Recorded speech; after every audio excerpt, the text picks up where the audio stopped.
Hails and well met, and welcome to the channel. I'm your host, Mally Nim, and today we have a super special episode of Mask of God, MoG Talk, where I chat with the players about the campaign. Shadows Fall, Mask of God is a TTRPG live play series using the Shadow of the Demon Lord system. Shout out to Schwab Entertainment and the Fantasy Grounds virtual tabletop. Shout out to Fantasy Grounds and the most excellent in-game music and sound by Syrinscape. Shout out to Syrinscape. And hey, if you're watching on YouTube, please like and subscribe. I really appreciate it. Welcome in, everybody, my players. Introduce yourselves. Ah! Ah! Sorry, when I'm nervous, I dab. Me too. You need to point the other way on your camera. You just pointed off screen. No. This way, this way. Not used to it. Oh, please, players. Ruby, start us off. Yeah, okay. Hi. It's been a while again. I'm Ruby the Lazy Goblin. You might all know me already. I usually play Sticky, or Lady Darkness in the other TTRPG that we are playing on the channel, and I do a lot of Hero Forge stuff. I did like a lot of Hero Forge models on this show and the other one. That's it. Simple, it's your turn. Oh, hello. I'm Simple. I'm the queen of rants, I guess. What's up, gamers? I don't know what to say. Dab. How rant. Lovely guinea pig. It's a rant, bitch. It's got slow. And hello, I am Twixie Gobbo, Variety Goblin VTuber, and I play Eena in this. Hello, nice to meet you.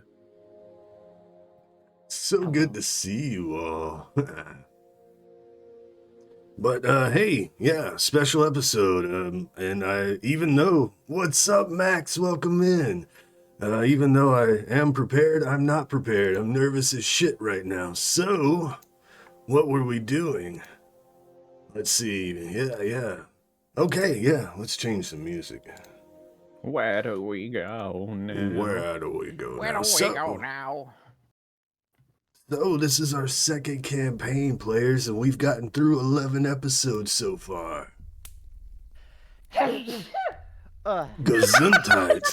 Sorry, it's just the fact that when Ruby sneezed, she just shrunk into the abyss.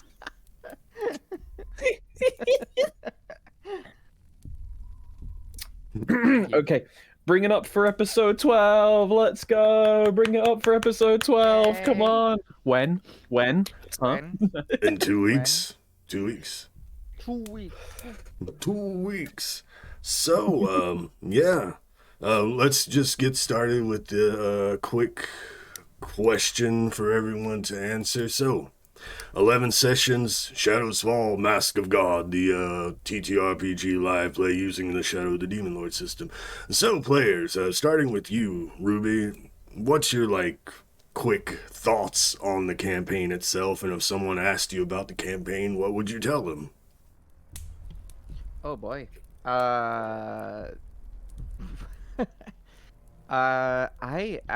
Well, first of all, I really love this campaign. It's very different from what I usually played so far. It's about this. It's about these four people that are worshipping the devil, and we are like mostly in the city of Vanderbrunn, which is like it's so crazy like that you fill this one city with so many activities. Like usually I'm not used to playing in just one city, but like I have not been bored yet by Vanderbrunn actually.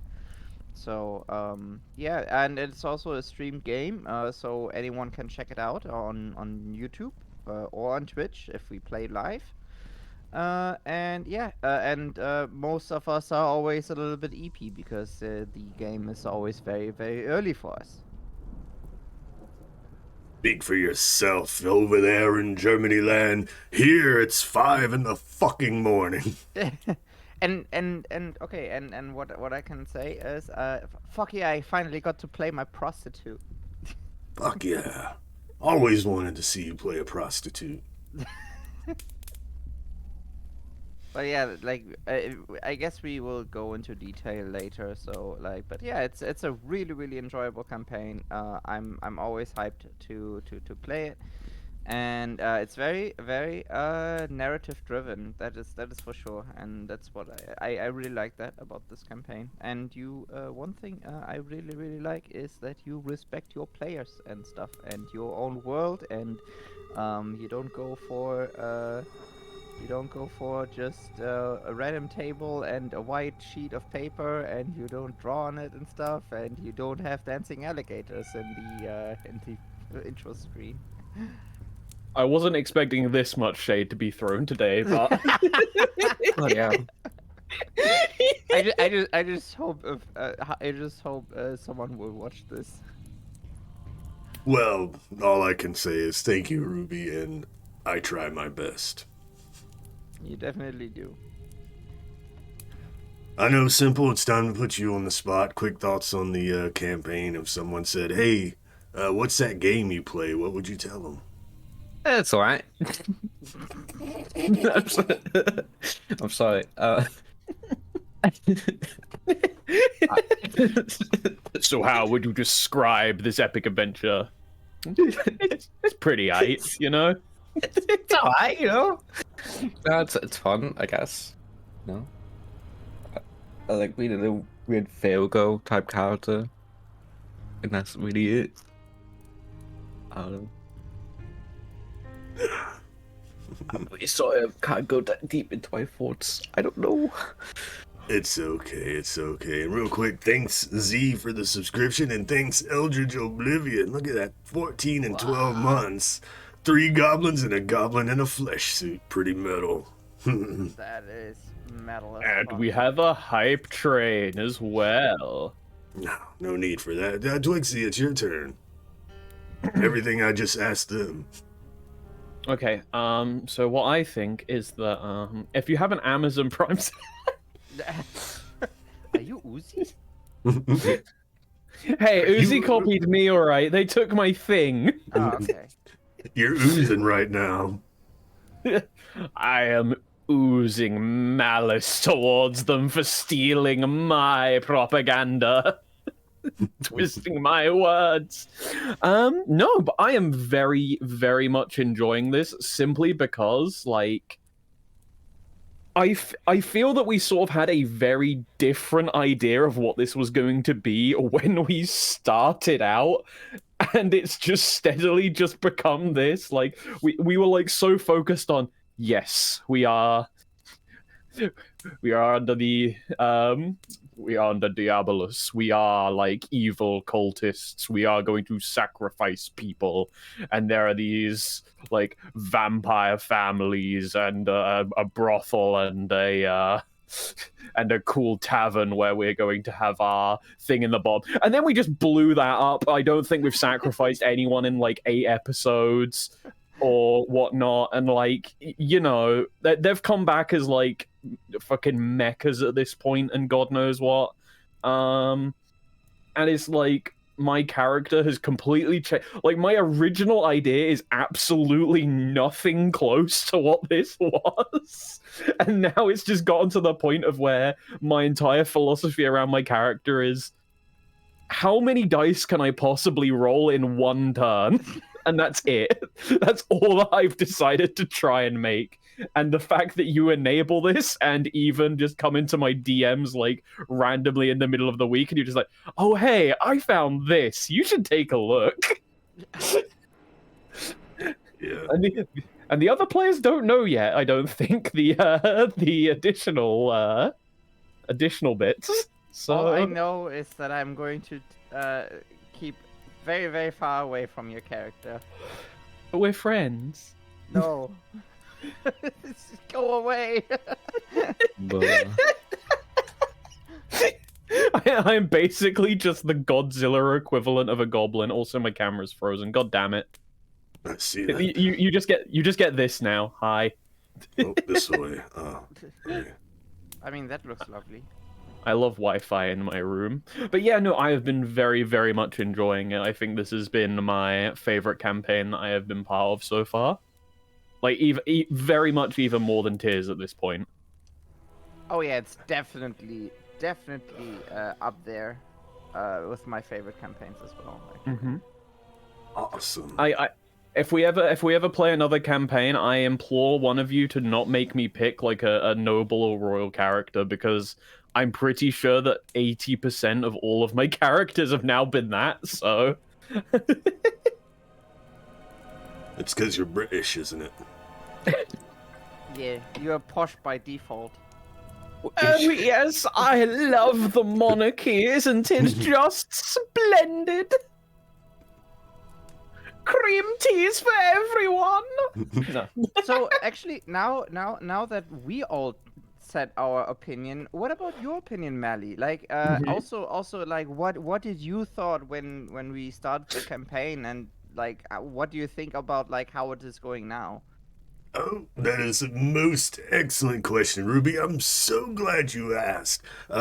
Let's actually get into that with Session Zero talk, because, Session Zero was quite different what we all thought until, how it's evolved, but like Session Zero, so I hit you all up, right? I was still doing Darkest Demon Dungeon Lord, trying to do a little extra side project, and then I was like, well, I need to start thinking of Season 2, so let me hit up the players and just gauge interest. So I was like, hey, Ruby, hey, Twixie, hey, Simple, would you want to be in Season 2, just getting initial thoughts, and they're like, when are we starting? I was like, just getting thoughts to see if you were interested.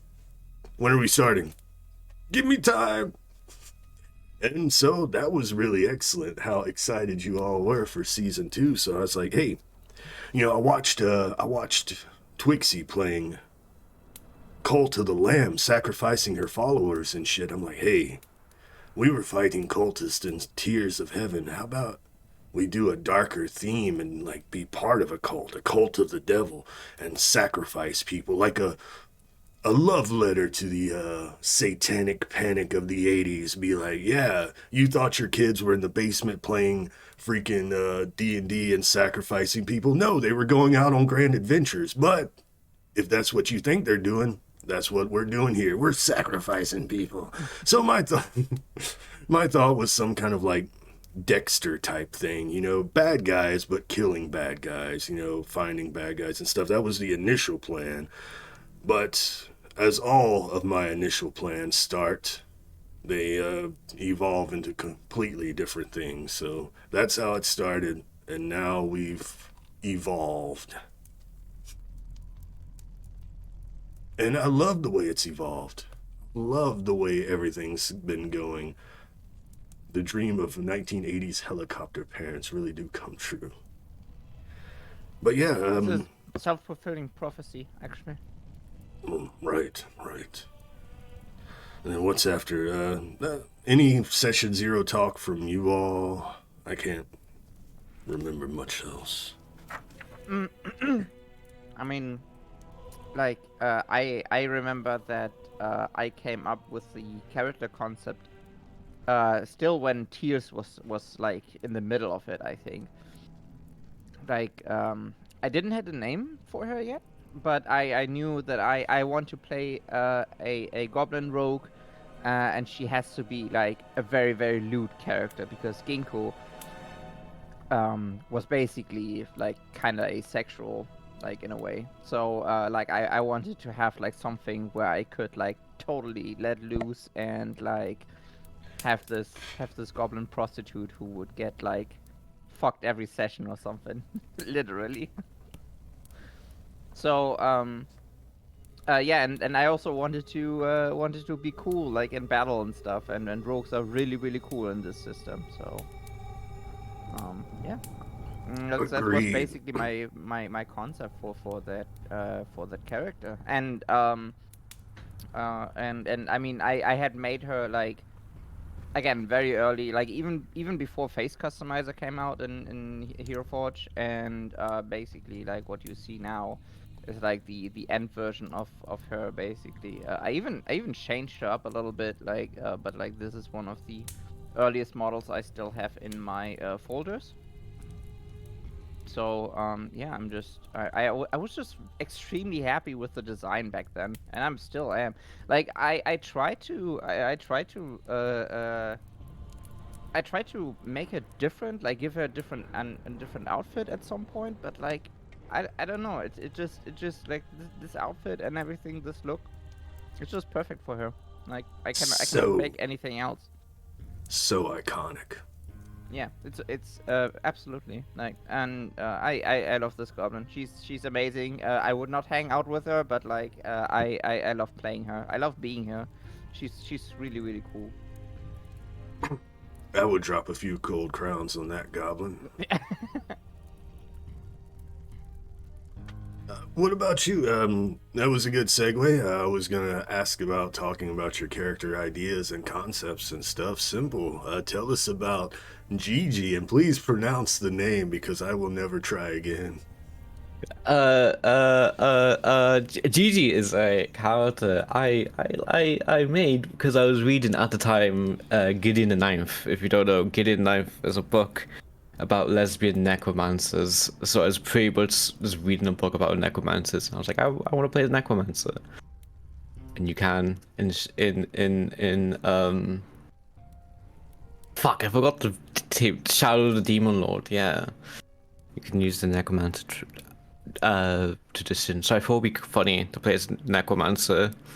My initial thought of playing the character, I wanted to try to get better at the role playing because I think that was my weakest point. And in Tears is my role playing bit, as didn't really think I was good at it. So I definitely tried to get better at it and be more talkative in sessions, which I don't know if I'm achieved. But that was more my goal anyway for the season, is just to get better at the game. Yeah. And you have simple. Remember, Tears was your first actual campaign. So don't be so hard on yourself. It's all a learning experience. Hell, I've been running games for over 10 years and I'm always learning and getting better. So it's just practice and experiment and fucking doing. It'll make you better. So, and you've come a long way. And I fucking love your character. I fucking love GiGi. I love everything that you've rolled into with GiGi and, rolled with. It's been amazing. Yeah, like my intention was to make her more like a psychological liar type person, but I feel like I made her more of a failure type, like a weird henchwoman who's strong but is just a failure at a job. I feel like I made her into. We've gone from We are gaslight all- gatekeep girl boss to just girl failure. Yeah, that's really it. My character. Hell yeah, and like, we'll get into the paths and everything later. But whenever you told me you were going like cleric at 3rd level of Diabolus, I was like, holy shit, this is gonna be cool. I'm gonna fucking work with this now. So I love the direction you've taken, GiGi, as well. It's been amazing. Then Yeah. please, Twixer. Oh, I'm sorry. If you have anything else, simple. No, I didn't. I was saying yeah. Okay. Dab. No, stop it. Stop dabbing. Twixie, tell us about Eena, your first thoughts and, and all that. So my first thought was I should actually play a goblin, because I don't actually think I've played many a goblin in a lot of campaigns. So I was just like, you know what? I'm going to play one finally. And so basically the idea was I've been kind of itching for something that wasn't good. So the second that you actually brought up the evil-esque campaign, I was like, finally, this is my moment. I am going to create actual pure evil. and I wanted like a really gothic character. So, you sort of came to me with you told me about like the blood tradition and everything, and I was like, oh, I didn't know about this. Hold on. And sort of like formed it around that, and then we had to jury rig our way around the fact that goblins have like no soul, no anything like that. So it's like now we have to think of a reason, and it's sort of like she very quickly evolved from just simply being like just this concept of a basic ass vampire to having everything else built around it, and like the family connection and the stakes of like my sire's deceased wife's heart being buried in my chest. And I was like, yo, this is fucking sick. And then just sort of later that just all sort of that just sort of went away. Discovered more and more things. I think that is one wish that I had for Demon Lord, was the vampires were a bit more fleshed out, because there was a lot of like weird interactions and a lot of stuff to sort of like manage in a weird way. So it was like a good first concept. If I were to make one again, I would probably make it a little bit different, but I did very much enjoy the initial start, because I never particularly design a character around what I think will necessarily be good. I sort of like pick a concept that I like and roll with that, and then make it as silly and over the top as possible. So that's sort of how she started out, and we've just gone in a completely different direction. And I love this creature. Even if she is just a walking like nuclear reactor at this point. By the way, Mally, there's some. You did activate some color chroma key in my in the sharing of Hero Forge. Maybe you want to not do that. There, I got it. I fixed it. We're doing it live. Good. You just activated my chroma key. All right. Yeah, I freaking love Eena too, and that was my bad. If I was, better, I would have focused more on Eena and all her drawbacks and everything, and tried to work it in. But most of the time, I completely forgot about it during the session. So that's a lot of the thing is though, is that a lot of it just sort of revolves around combat a lot of the time, and like general survival, and I feel it wasn't necessarily a setting or game that necessarily fit that, because it was sort of like, oh yeah, you use so much of your blood every so often, there's all this, there's all that, and the way that you like to structure a game isn't as rigid as I sort of felt the vampire tree wanted it to be played. So I'm actually kind of glad that we didn't go into that, because I feel that it would have just sort of derailed a lot of what you were trying to do by just being like, oh hold on, no, we can't go here yet because I need to work out how much I need in my blood pool. Hold on. I don't mind the survival aspect if it's like we're working in like real time kind of thing, but for the sort of the show that you have on, I feel that it was better that we sort of ignored those for a little bit for the sake of making cool roleplay. Agreed. Maybe I'd have to do like an all vampire party to really, dive into that. But I mean, at that point, we can also play Vampire the Masquerade or something. True. Thanks, Floof, Mally, my man. We have kind of the same beard. Mine is just more in the direction of Johnny Depp, so mine is shorter. Looking good. Hey, thanks, Floof. Much appreciated.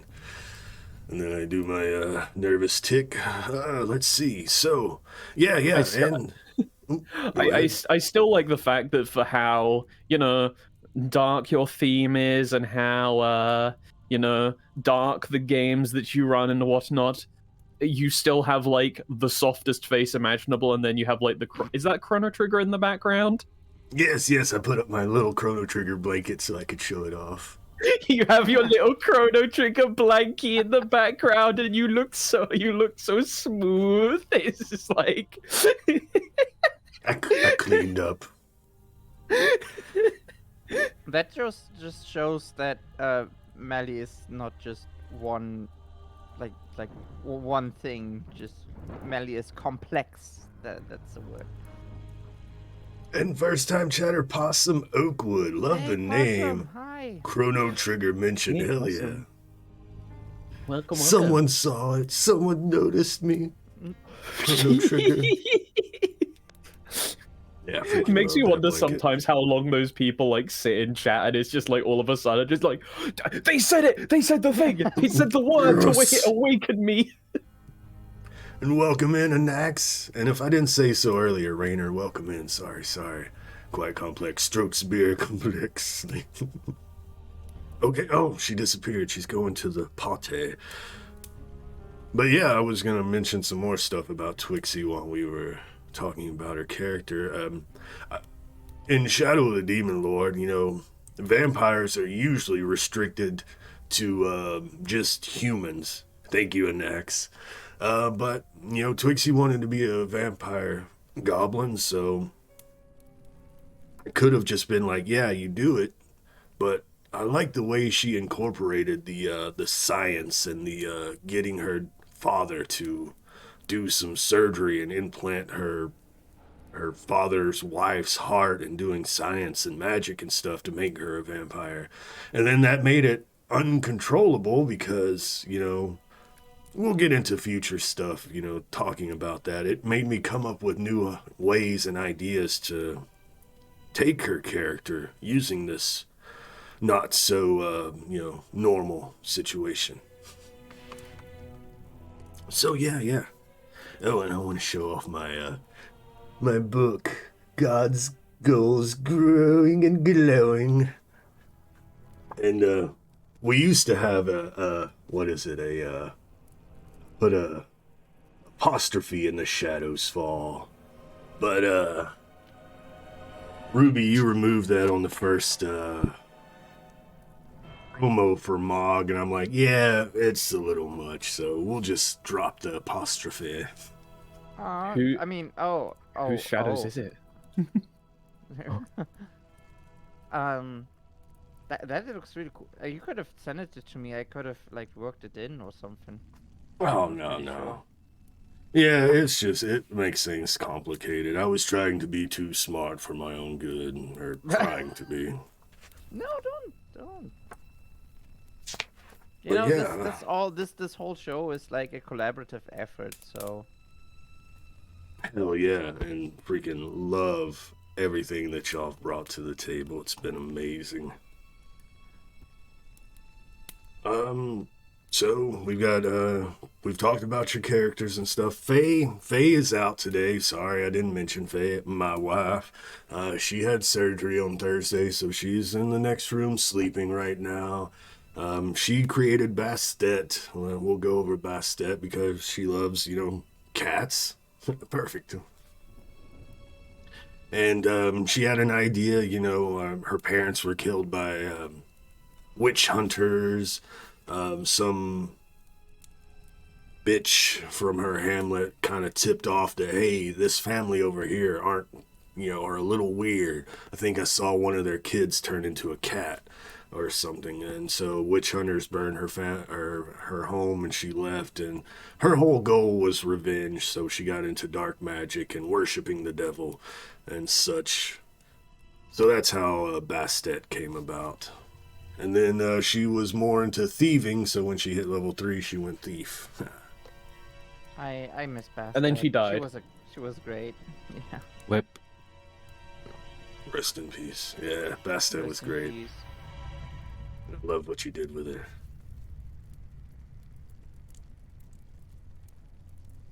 Your new monitor has faster refresh rate, right? Oh, interesting. She was lovely. We can just start going through episodes now. We can talk about the episodes one by one. First session. First episode. Let's get the music that started off the first episode. With the bells. I don't have the bells ready. So tell us about your father, Hopeland. Who I think if I remember correctly, we started off in with the in the cathedral and stuff, right? And Yeah, he was yeah. doing a speech and stuff. So tell us about like who is Father Hopeland and what is his inspiration? All right, we'll get to that, Ruby. The title, episode 1, Blessed Are the Sinners. When you were making promos, Ruby, I was like, oh, that'd be cool little like tagline for the promo, and you're like, oh, that'd be a good episode 1 title. So I was like, you know what, you're gosh darn right. So we named episode 1, Blessed Are the Sinners. Starts off with, this music, a shot over the city of Vanderbrunn before we actually, in our heads as I explain it. And then we go into the temple of the new god.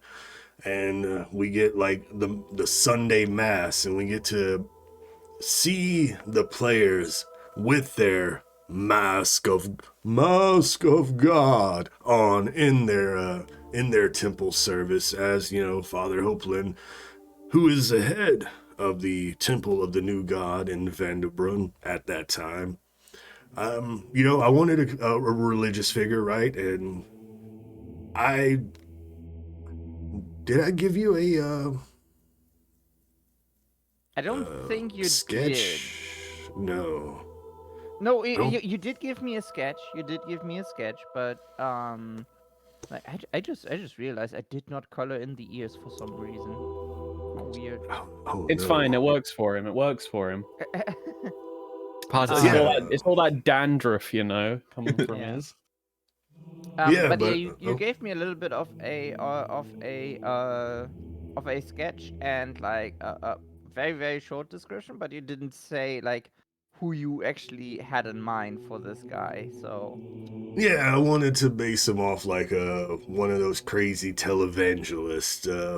I don't know if anybody knows the name Copeland, but that's where I decided, hey, I should name this dude Hopeland.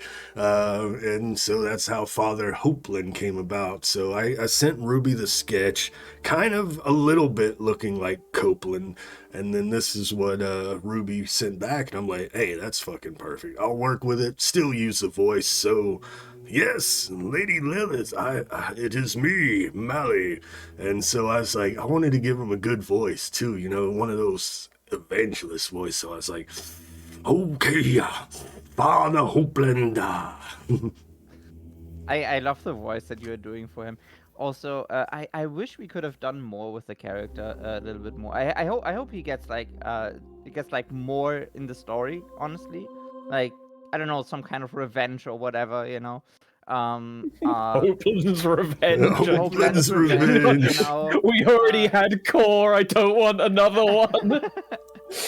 um, Don't I mean, he's mind not me. dead, so but yeah, one thing, like when I was making these characters, by the way, like the one for the churches, I think he was like the first one I did for the church, and I was like, okay, so he needs like a pose or something, and like they need like I was thinking, like something like a praying pose, right? What are you doing?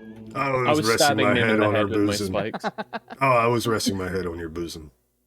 Oh, okay. We had two totally different ideas there. I thought you were laying on like my ear or my shoulder, and I was just like, that's spiky. You can't sit. You can't go there. Boink. Worth it. So yeah, I was thinking about like so how would they pray? And you always mention this Ouroboros, like in the like it's the symbol of the church, right? So I was thinking like the people in this world pray by putting their hands like this, like so it resembles an Ouroboros. So that's how I came up with the pose for them. Yeah, That's like this. fucking beautiful. Smart. I fucking love it. And as And- we, yeah. Father Hopeland, sit here, and I declare no skibbity upon this space day. Oh, that came way later. Oh yeah. That is smart, Oakwood. I agree, Possum. I had to just get that in. But yeah, so how oh yeah, and I can let's see if I can find like all the church attires, because like for Shadow of the for Mass of God, I mean I went all out with like making minis and stuff. Like I made so fucking many minis, way more than I did for Tears of Heaven. But like giving like each of our characters a church attire, which I really like the one from Sticky also. Like Yeah. you know, just for GiGi it was like you know, just removing the makeup and stuff basically, because like under that makeup there's a beautiful young woman, I thought, you know. Yeah, she's fucking hot. So yeah, like that's really nice. Like it the makeup makes all the character, I think. Thing of ads in Australia Bank where they do these handballs all the time. They do. I'm not Australian, so I can't believe that we've copied the Bank of Australia for our... We gotta kill him now. then even for father. Yeah, you copied us. Then even for Father Hope, not Father Hopeland, Father Faust, our father, you know, like also new attire and everything. Like I wanted to keep these simple because like, you know, they are simple church attire, but like fine attire. I can't remember where the yeah. There's so many characters for the church. I'm just gonna skip through all of them. I think this one, isn't she dead? Yep. She was sacrificed Yeah. first episode. Like she's one of the sacrifices. One thing I want to do better next time, for the third season. I haven't done like a cohesive style for these characters. Like here you see like a hard blue light, for example, and like the base is still like in the old black and stuff. There's no yeah, I want to do a design guide next time. Next time I do for the next season, because I feel like it's been getting better, because like in Tears of Heaven there was like Tears of Heaven was even more extreme with like different differences of styles. I think even because like face customizer came out in that. No, it didn't. Never mind. But like, yeah, I definitely changed my style over time. So yeah, I definitely for the next time a style guide I will. I mean, we are taking these kind of streamed games like more serious in each time we play them. I think, like there's Eldritch Oblivion did like amazing job on like masks on the weekly mask like stuff, and that is basically like, okay, yeah, this is like what do you call it, like a bar set high now. So yeah, to go there like with the new shows and everything is really a that's some Anspruch. I don't know what the English word is, but yeah. So I'm very behind it. Like I want to do better next time. MoG will stay the same though. Like yeah. Also shout out to Eldritch Oblivion for the amazing everything in Mass in the other game. Yeah, feel free to do any shout outs, Ruby or Twixie, for sure, for sure. And I'm going to hide Lazy Forge real quick, and I would like to, at the start of the episode, episode 1, we did show off the city of Vanderbrunn. There's no official map, but I put a rough draft together in Incarnate, and I was like, hey, this is just showing off the different districts. Show the draft. Oh, Do you I have don't the draft still? I No, you do, don't. but not in Fantasy Grounds. I can do it live though. Yeah, do it live. We are doing it live. Yeah. Let me see my MoG folder. Do I still have it? Well, I know Yeah, where it is. Just drop that shit in OBS. Yeah, drop that shit. You know what's funny is that like we have been playing for 11 sessions now in this city, and we haven't even seen the whole city yet. Like we usually go from Old Town to the Sparrow's Peak, I think, like Temple District, like and like I think like the most of the south we have seen, but like not much of the north, like the marketing district. Ah, there you go, the merchant district and stuff. Yes. Like, But yeah, this was my basic idea, just showing the districts. I was like, hey, here's a map of Vanderbrunn. I threw together an Incarnate just to give you the districts and whatnot, just so you know where you are in the game at any given time or whatever. And then, like a few hours later, Ruby was like, I got you, fam. Here's the map of Vanderbrunn. And this is where we got this. Yeah, we it was haven't just really. so much fun to do that map. I really appreciate it as always. Yeah, we just now got to freaking the castle. What was it, episode 10? Mm-hmm. So yeah, you haven't really explored much, but a lot has gone on. And then also, real quick, go ahead. Oh, I was just gonna say, it makes sense since we all live in Vendebrunn. Like, you don't really go out explore your own city usually. Like, you live there and you know of the districts and stuff, and but usually you stick to where you have to be basically. Like, no one explores their own city. I don't like. I don't know. I've never explored my own city like much really. Unless I had to, or I really, really wanted to, but like, now we are always so busy with like work and stuff. Mm-hmm. And we didn't have a map until like episode 7 or 8. I have no idea where the hidden dong is on the map. Nosy. But Twixie with Okay, should I say it? Should I say where the hidden dong is? You can. I kind of forgot that I told you about this, but the hidden dong is a lie. There's no hidden dong. What? Damn. I spent ages looking at that map, top to bottom, telling me it's all for nothing. There is golden no brothel. dong. There's no dong. If you have seen a dong, congratulations. Because like the thing is, I wanted to see if someone finds a dong because I wanted to see if I unconsciously made a dong into the map. That's hilarious. But yeah, here Twixie made this in Dungeon Alchemist. We used it in one episode, but we didn't have these maps in the earlier episodes. But this is the freaking Temple of the New God. We have the altar. We got the skibbity statue of Astrid here. And beautiful work. Dungeon Alchemist is pretty freaking cool. And it has, integrated fantasy ground stuff. So Twixie sent me these maps.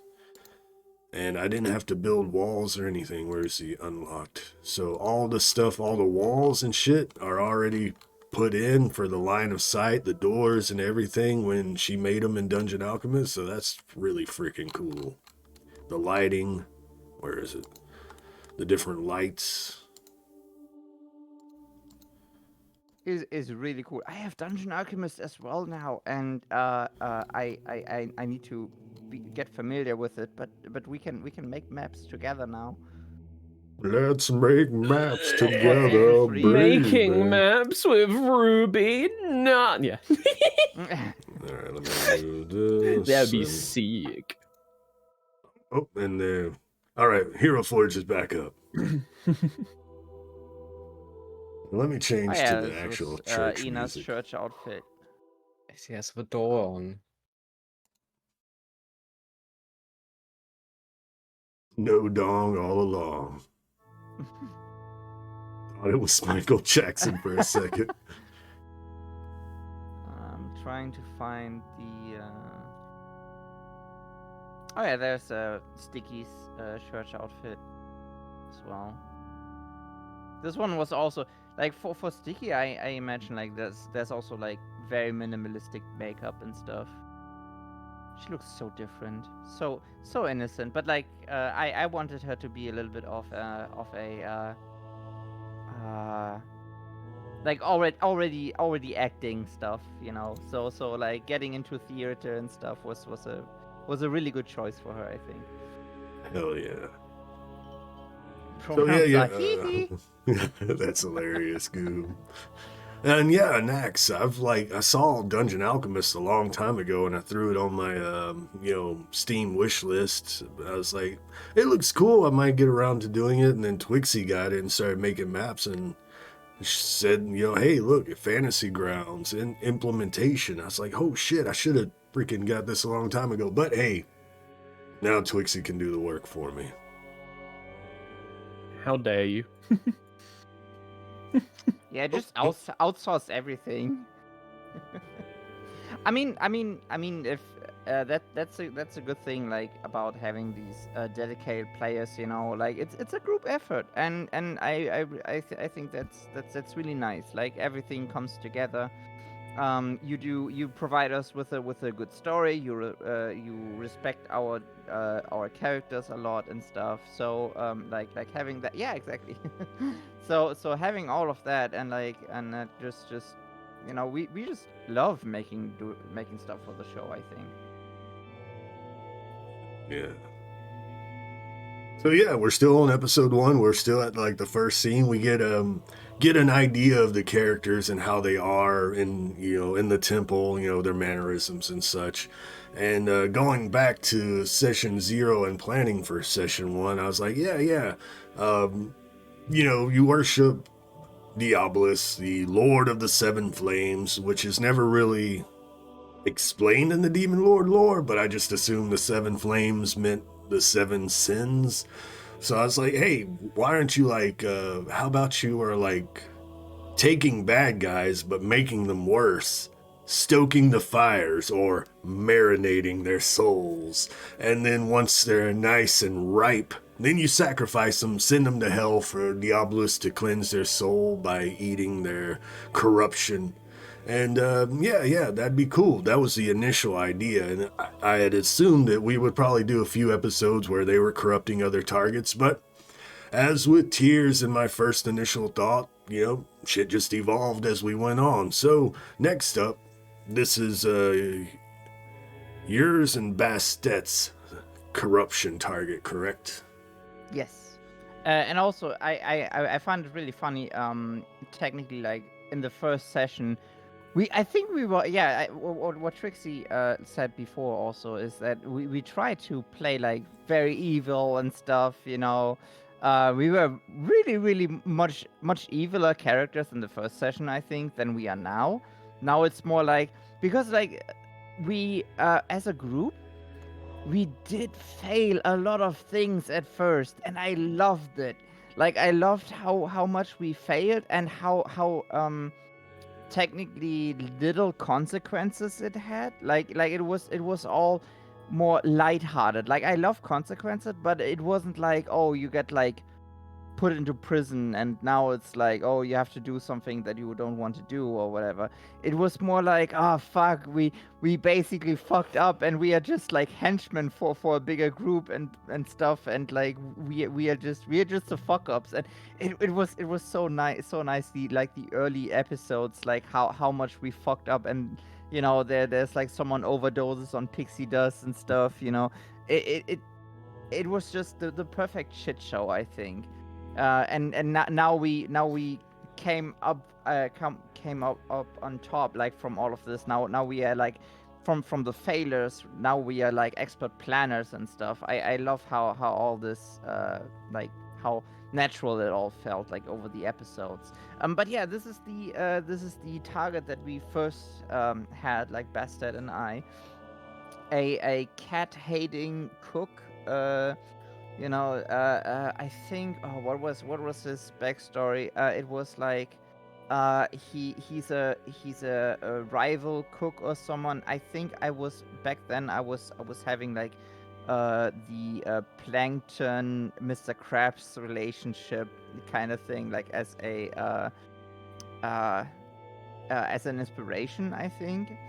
So he would like try to steal recipes and stuff. I think that was my idea, and like he would be always grumpy and whatever. So And he also, because that's not like sacrifice worthy, he also Oh, yeah. he like was in a contest, right? You said he Yes. was in a contest for like the Duke to be the cook the- there, yeah, to be the king's chef or something. Yes, and he killed the poisoned the competition. yes, So that's sacrifice worthy. yeah. That is absolutely sacrifice. So he's very very bad man. So yeah. Recipe thief, to hell with you.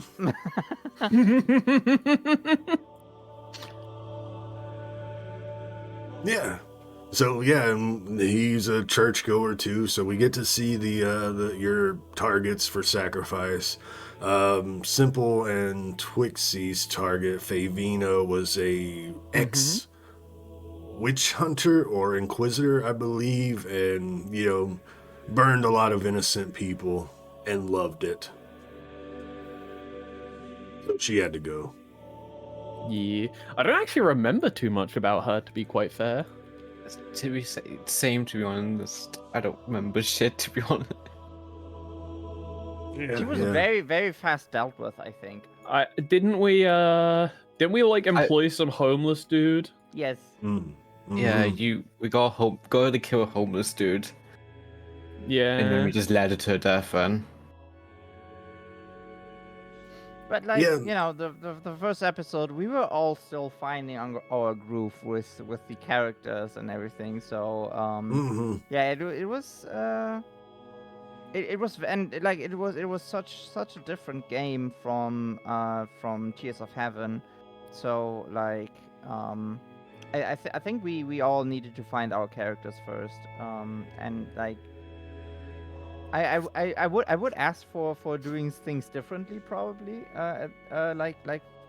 If we would play it again, basically, like if we could go back and like restart MoG, but like how things are now, I love it. I mean, we are building a fucking theme park. So from Yeah. sacrificing people to building a theme park in just 11 sessions. Love the it, most love it. evil Hell thing, yeah. capitalists. Yeah, but that was pretty much episode 1, like getting to know the characters. We did, we started at the temple, learned about them a little bit in the temple situation, and then we had a meeting with Faust at the Burning Cock, and then we got a little bit more about the characters and learned about their targets and sacrifices, and we did planning on how you were actually going to bring them to the temple, and then we brought them to the temple. And I'm very proud of that title drop, though, doing the ritual sacrifice, then dropping into Hallelujah. Oh yeah, and also like what I totally forgot is we also had like cultist robes, actually, like these black robes that we wear. And like this is insane how many variations of the characters I had to do actually. Hmm. There's It was like worth it. Bastard I think. also. So And cool, although so cool to see. Bastet has the skull and GiGi's a necromancer, Bastet's, what was it, planned implement of magic was to be a rat skull, but there wasn't a rat skull, so we went with human skull. Yeah. I Hero Forge doesn't have a red skull, sadly. No coleslaw skull. No Yeah. coleslaw. But yeah, so and then we introduced like so many other characters, like Ina's father and stuff. Oh yeah. I don't know what is the second episode. Where did we went there? What was that All already right. with Eena stuff? Yeah, let's start talking about second episode. So, to me, badass title drop. Ah, and then second episode. Let me just do this music, and then I'll put the music that I want. Do I even have it pulled up and ready? No, of course not. Where is it? We're doing it live. But yeah, second episode. So we started last year, correct? I think so. Yes. Yeah, last year, the second Saturday of... No, that's not the song I want. It's okay. The song I wrote. But it started in October, the second weekend, and then the second episode was going to be the fourth weekend of October, you know, close to Halloween. Oh, Halloween, yes. And then, so I was like, you know, I was gonna, my plan, because I didn't really know where to go, episode 2, right? I had no plan. I was just gonna see how episode 1 went and go from there. And then at the end of that episode 1, you, Ruby, were like, oh, we should have a holiday themed or something themed around, you know, Halloween, since it's Halloween. I'm like, yeah, cool. Fuck. Because I don't know if I specifically said it in episode 1, but episode 1 starts like right before spring, or a little bit before spring, right? And you were like talking about that. I'm like, well, I didn't really specify, so I guess we can fast forward to, you know, like the harvest season. So in my free time at work, I'm like incognito browsing, looking up Sam Hain and fucking harvest festivals and shit, and trying to get ideas, and nothing really felt good to flow into. And you know how we have the setup, Ruby, Faye, Simple, and Twixie. I was planning on doing like at least no plan, but a plan to like go through the characters, right, and incorporate your backstories, your NPCs and backstories. And then you said that, Ruby, and I was like, well, fuck, I want to do something Halloween-y. Well, fuck, I got vampires, Twixies. So, what about like Vampire the Masquerade? I was like, yeah, we'll drop the vampire, we'll have a masquerade, and we'll delve into Twixie's character, we'll delve into Eena, and then we'll work our way backwards. And that's how it happened. That's how we started with Eena, and then went to GiGi, and then to Bastet, and to Sticky. Is because of you, Ruby. This is all your fault. How could... But yeah, episode 2, the Masquerade. That's when your father, Twixie, Eena, asked you to attend the masquerade in his stead, the yearly Nobles Gala, to you know, gather information and see what if his rival, Count Cornelius Cravensworth, love that image. If he was planning anything. And you know, I just took what you gave me, Eena. You said there was vampires of Vanderbrunn. I was like, oh, that sounds cool, but, you know, I don't want too many, so how about, like, 3 counts? 2 counts and a countess, you know, keep the numbers low, and, you know, maybe they're, like, prominent figures in the city, and then they have like yearly galas, you know, Lockhart host one year, Bathory won the next year, and Cravensworth this year. So it's like, okay. And then poor Ruby, I was like, hey, Ruby, could you make some pretty masquerade outfits for the characters? I know you just made 3 fucking... Oh my god, yeah, the masquerade outfits for the characters, I love those because I could like use a whole like technique with like tails and stuff to make like pretty dresses. I mean, look at this goblin. Like, she is so pretty. I love this outfit of hers. Like, it's so good. One of my favorites. And like I made I didn't give everyone these kind of clothes because I didn't think it would be in character, but Bastet also had like one of those. If I can find this one even more fancy with like more floof and stuff. Because Bastet was more the bling bling character, I think. But yeah, I love these outfits for the characters. These were really fun to make.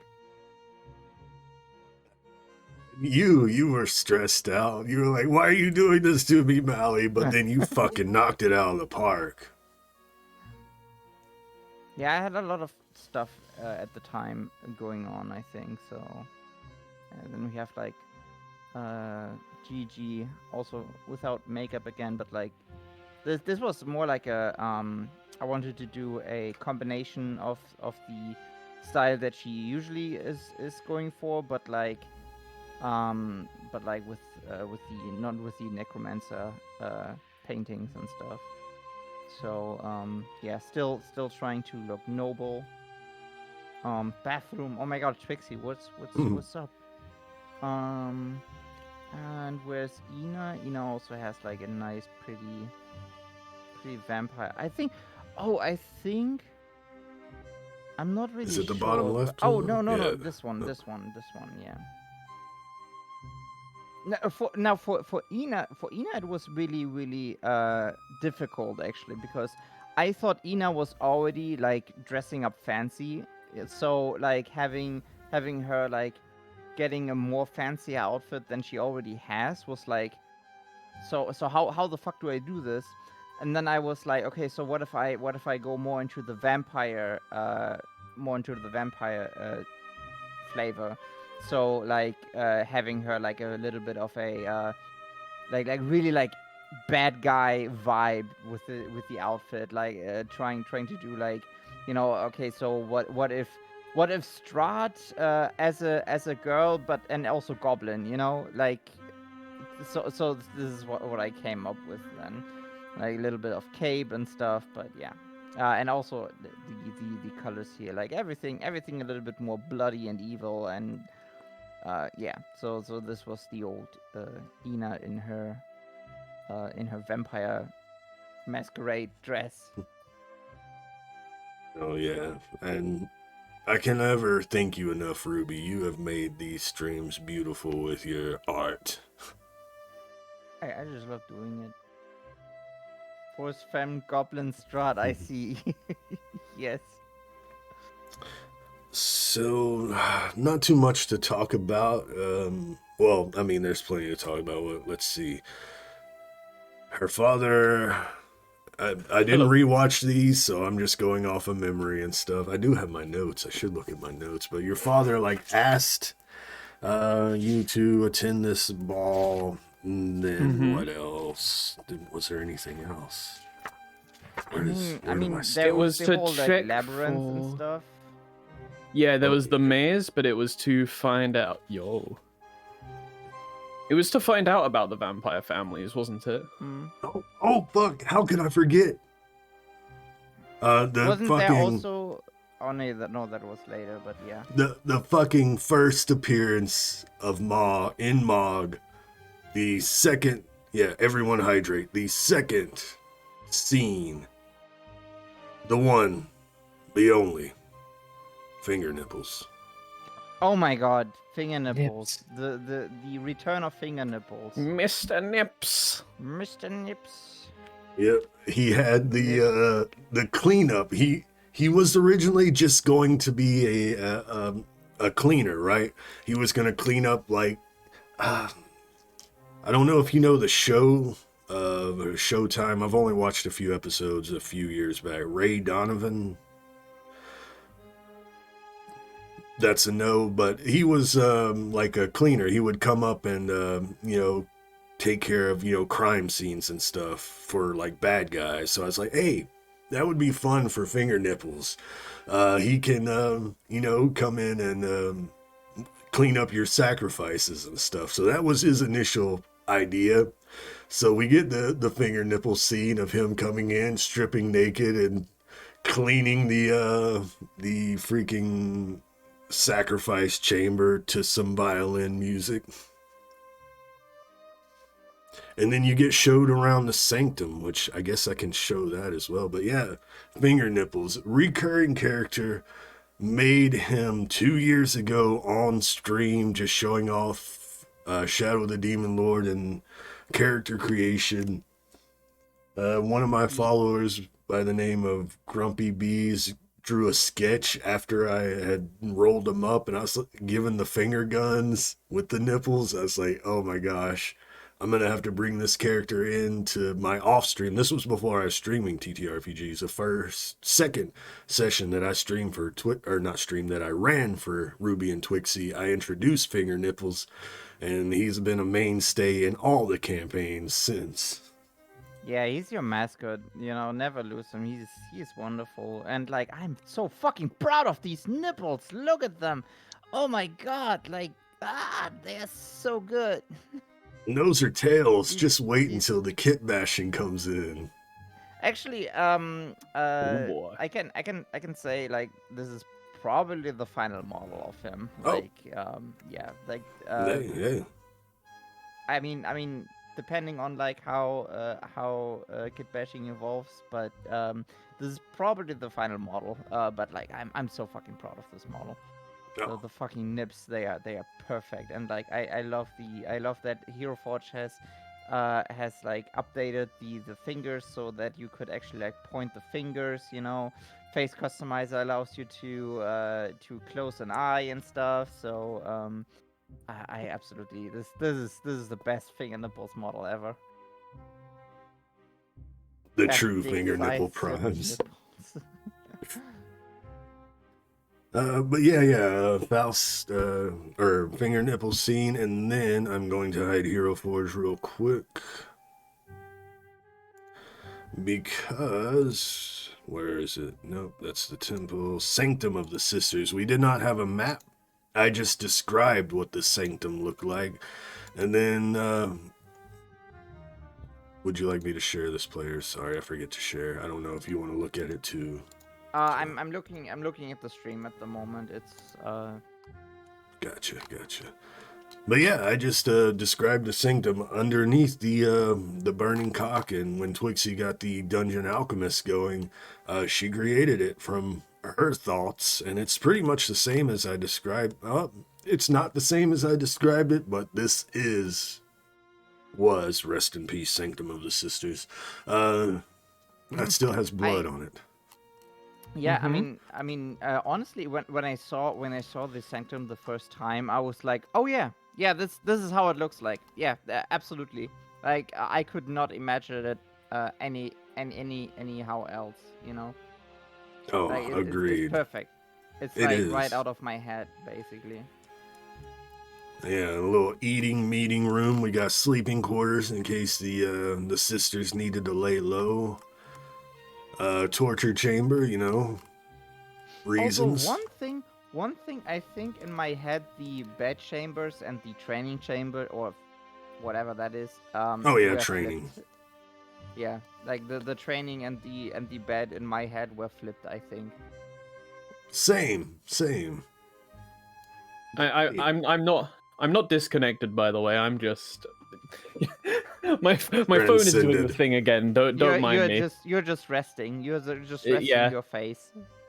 You know, like how Godzilla, when they use too much power, they just like stand up in a coma. Yeah, this is what's currently happening. Don't mind me.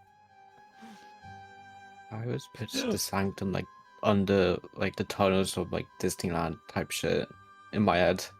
I don't know why. Like, You mean the Paris catacombs?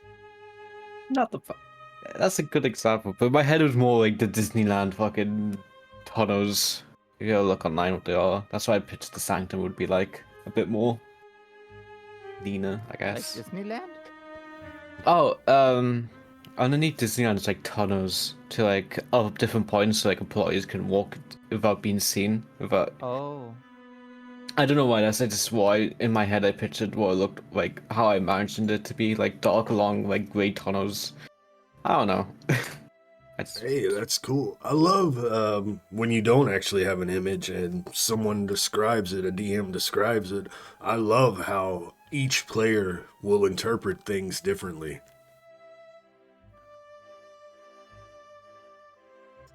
But yeah. Oh, yeah. So, Blessed be the sinners. That was episode 1. You were 0 level. We started 0 level this time. Didn't talk about that. Oh yeah, right. Oh shit, So, I forgot about that actually. I know. So this episode, you actually did a training montage to get your novice paths, and Sticky chose Rogue, GiGi went Spellguard with Necromancy traditions, Bastet went Magician with Forbidden and Telepathy, and Eena, you went Priest of Diabolus. Yes. Which I never knew until like Mally said it like a few days ago or something, like a week ago or something. I did not know you were a priest. You were so not priesty. Yeah, no, I actually also completely forgot that I was a priest. But don't worry, you're no longer a priest anyways. That changed for reasons. Yeah. But yeah, training montage. I have And Jezebel on the screen at the moment. oh yeah, so we can close that because no, not that. Don't want to close Fantasy Grounds again. Excellent. Yeah, because I wanted there to be at least a few other members of the Church of the Seven Flames, people to train you when you did reach your pass. So, because usually in Demon Lord, it expects there to be like a lot of time between adventures, and then we zoom in on the characters when they do their adventure. So, especially between the levels where you get your new pass, it's assumed that you like take weeks, months, years training into your new pass, but I didn't want to do that. I wanted to have, I wanted everything to move smoothly and quickly, so I wanted to give the church some trainers, so when you did get your pass or whatever, you could train into them instead of taking that kind of break. So that's where we got Jezebel and Cain.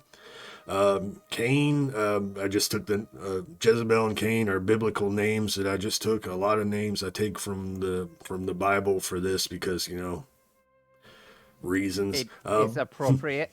It's appropriate. Is Faust's name like just a random name you picked, or is it like does it tie to his character? Because Faust. Well, in yeah, story true. Steal the devil.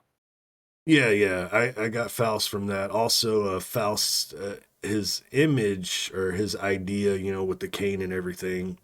Although it's not like the best show, it kind of fell off after season 1. But the Chilling Adventures of Sabrina was one of the ideas in my head for this campaign. At least the feeling of it, the dark humor and the instead of saying, like, oh my God, oh my Satan kind of shit, that kind of humor. And so Father Faust is a little bit based off of Father Faustus Blackwood from Sabrina, and I took the name Faust, from the figure who made the deal with the devil, and I just gave him another name. I just stared at the Hero Forge model Ruby sent me. I just stared at it until a name popped into my head, so I just named him Alonzo. So Father Alonzo Faust. That's a So very. that's, I think that's the first time I actually hear his full name. Yeah, it has been. It was said in one or two of the episodes, like the other nun that wasn't sacrificed, Margaret, Sister Margaret. She was like, "Oh, brother Alonzo." Oh, maybe that's why I didn't catch up on it. I'm bad about that. No, it's fine. You know, I love when stuff like that happens. The other nun that was Sister Margaret. This one.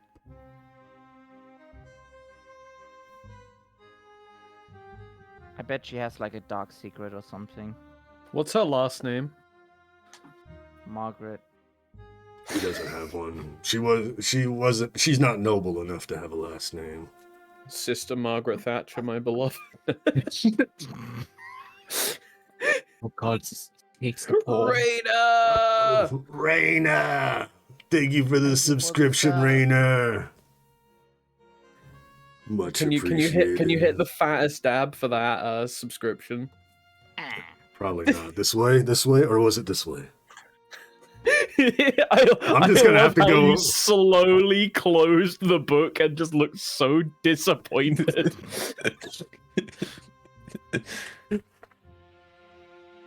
But yeah. So episode 2, we got what training, and then role play with Orpheus to learn about the masquerade. Then we had.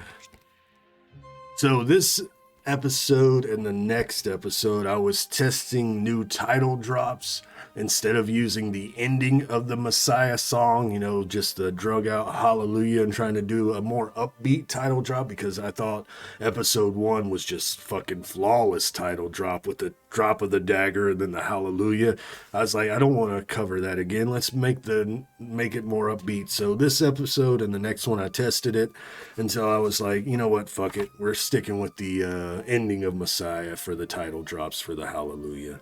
Yeah, and there's Faust during his sermon before the initiation. sacrifice. Yeah, the initiation. He looks like a fucking Sith Lord or a card from Dune. Not fit. Perfect. Yeah, hell yeah. The Hawk. Hell yeah, indeed. No, it's the Dune. The dude's like it turned into a worm as I see that fit. I'm sorry. That might be spoilers for Dune. I'm sorry. Spoiler for like the book after, I think, the movies. I think it's at least. I think that's spoiled for like the second book or third book. Yeah, second or third. Which I haven't read. I just know a little bit of the lore. I do love the Dune book and the movie. This is why y'all rode a hell worm in Tears of Heaven. All right. Oh so shit! Right. The spice must flow. The spice must flow. I'm a little dumb. No. When we had a dress-up montage. Oh, and there was, I think, in the masquerade, I think Spencer was there. Yeah, Spencer was there. We got to meet one of your backstory characters, Sticky. Spencer, your favorite customer, or you're his favorite I'm his employee. favorite whore. Yeah. So we meet him. We get a little role play. We get role play of y'all splitting up in the masquerade. Eena and Bastet go talk with Countess Bathory. You, Sticky, and GiGi kind of snoop around. GiGi gets in with the drugs. bad crowd. Yeah, gets in with the drugs. The start of the pixie dust. It's all Sticky's fault. escapades. I can see that. You weren't addicted to pixie dust at that time yet. No. But, Yeah, we that got in will the all character change. system. It will all change. Yeah. It was the beginning of the end. And Sticky, you freaking tied up Spencer and robbed him and left him there in the bed. So the NPC of Spencer actually, like, so I took Scanlan as a as an inspiration, Scanlan from the Critical Role series. I knew that you had his concept from somewhere, and and I never asked, and now that you've said it, I was just like, that's exactly who I thought they were. And I think the name comes from Kenny versus Benny, like the Spencer Rice. I think that's where I took the name from. So yeah, lots of inspiration from like sources for this one actually. You get the bard stuff from Scanlan, and like the being a loser from Spanny. But that was a fun interaction. There. I knew he was familiar. Mage Hand wouldn't sound correct from Spencer. I mean, how do you spin that? Like, Mage. What? What do you mean? you know, when Scanlan does it, he goes like, Skeleton! Oh, yeah. That although that's wouldn't work. Bigby's hand usually. Spencer's hand. Actually, that's good. Yeah, perfect. Because in Demon Lord, Mage Hand doesn't exist. I just imagine that he just does it with like his regular hands. He's like, going in. He's like, oh, you better get ready, as he like holds up two fingers, and he's just like, Spencer's hand. And does he announce every part of his body? So like, Spencer's dig. Oh my god.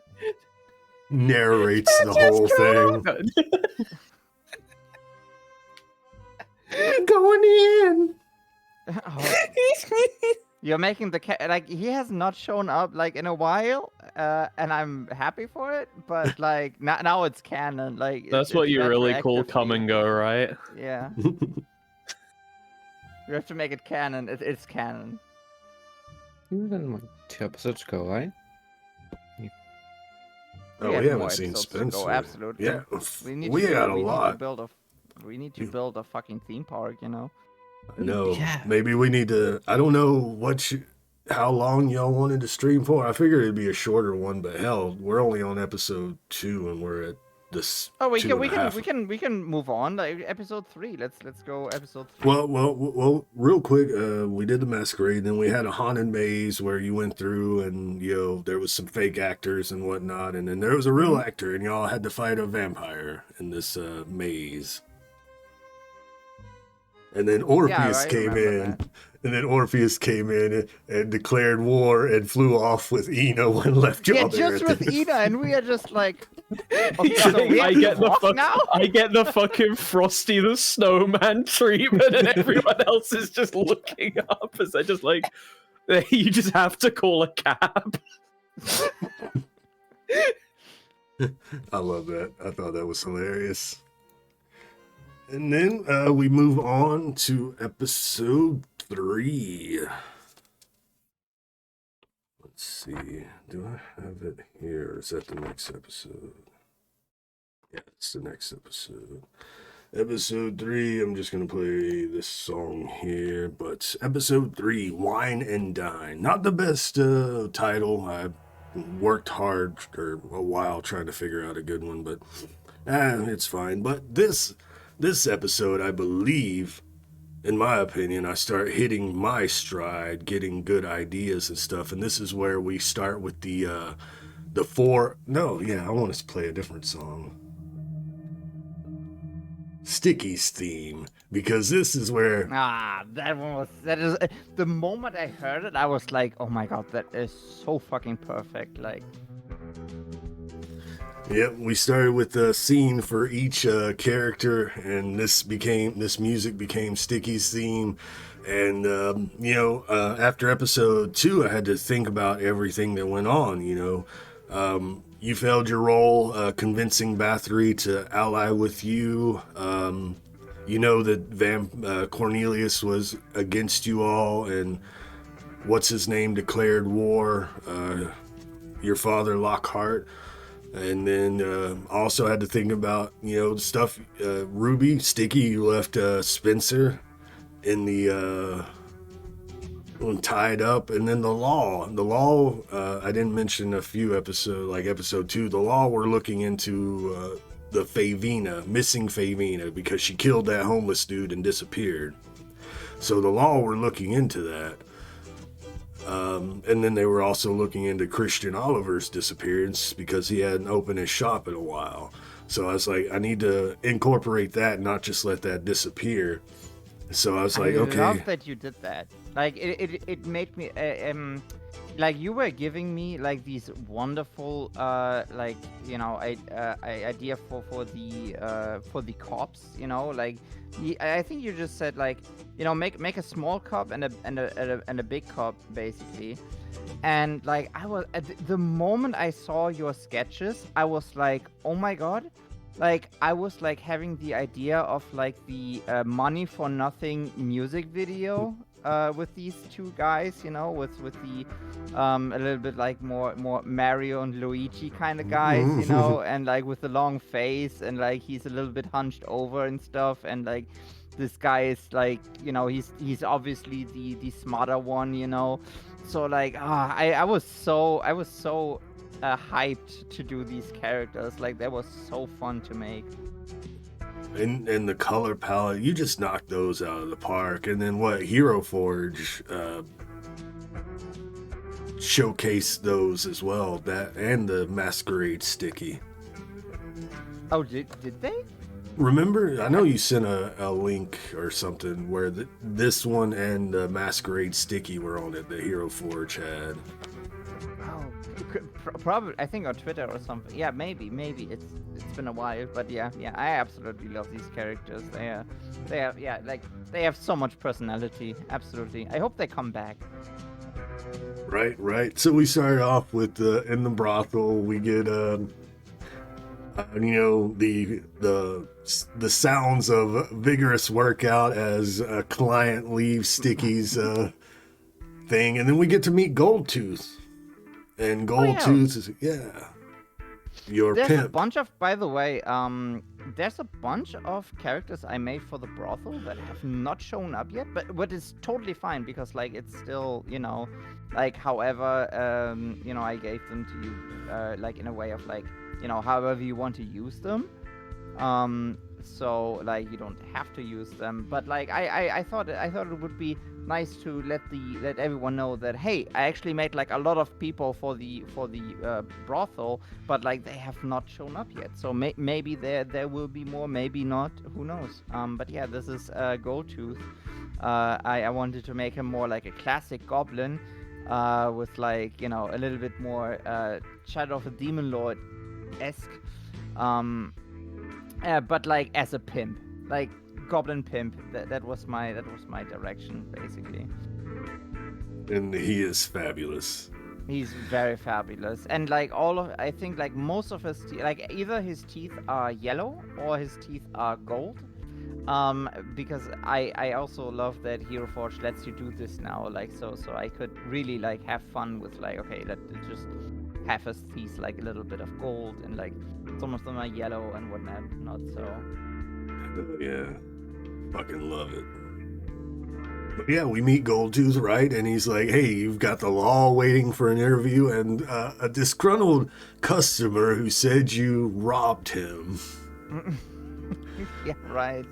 Yeah, like these kind of things, you know, these kind of little consequences are perfect. Like I think you found like a really, really good balance of like when we fuck up, that stuff will bite us on the ass, but like not too much. Like it's not an unsolvable situation. It's more like, yeah, okay, so let's see how we deal with this now.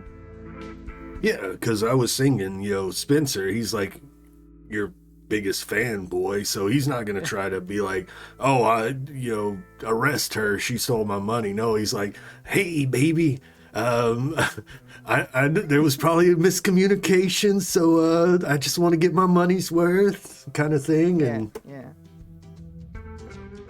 And so the law had to wait while you put a strap-on and took care of Spencer. And then you get to meet with the law, and they ask you about Christian Oliver. You were like the last one seen with him, and he was a freaking, you know, a customer of yours, and we get the scene of the law sitting on the bed and then standing up, and the sheets are stuck to his ass. Oh my god, I totally forgot about that. Shit like that, Yeah, I yeah, remember. Good things. One thing I don't know if that was like in the second episode or in the third episode, was also like where we had the debriefing of the masquerade. I think that was like in the third episode, and like Sticky wanted to present the snake that she collected from the maze. She accidentally pulled out. Pulled out something else. So I really like that we had the same thought there. Hell yeah. Is this... I don't remember if this was the episode that you actually wrote your intros for. It might have been this one, but I had you write intros, which we're going to need new intros for new stuff, which I will start working on, but that's one thing. But the Sticky scene, Bastet's scene, we had Bastet, going to her roommate's house, the old lady Teresa, who doesn't know Bastet exists, only knows Bastet as Miss Priss the cat. And she saw that the cat lady. Yeah. And we have that scene. Bastet saw that the food was empty, so she goes and robs, steals some shit, goes and pawns it, and uses the money to buy cat food. And yeah. All the stuff with Bastet and the old cat lady, that was so damn sweet. I loved it. Those were some of my favorite scenes. No. I always got like a little bit teary-eyed with those. Thank you. And then the GiGi scene, we have GiGi getting reprimanded by Faust because I can't remember. There was something. You were supposed to be on graveyard duty that night or something, or was it another night? It was Hopeland. I was supposed to be in graveyard duty, and I think my cards fucked off and went to the masquerade. Yeah. And then you were like zoning out while he was giving the speech, and then I dropped some, what do I call it? I planted some seeds, and Hopeland morphed into Dwa while you were like out of it and stabs you, and then you come to and see Hopeland again, and that we plant the seed of someone named Dwa stabbing you. And here comes Dwa now. Here comes Dwa. And a little bit of backstory, Dwa calls you a heretic and stabs you, but you see Hopeland after you come to, so there's a little bit of seed planting there. And then we have an Eena scene, Dab. Foreshadowing.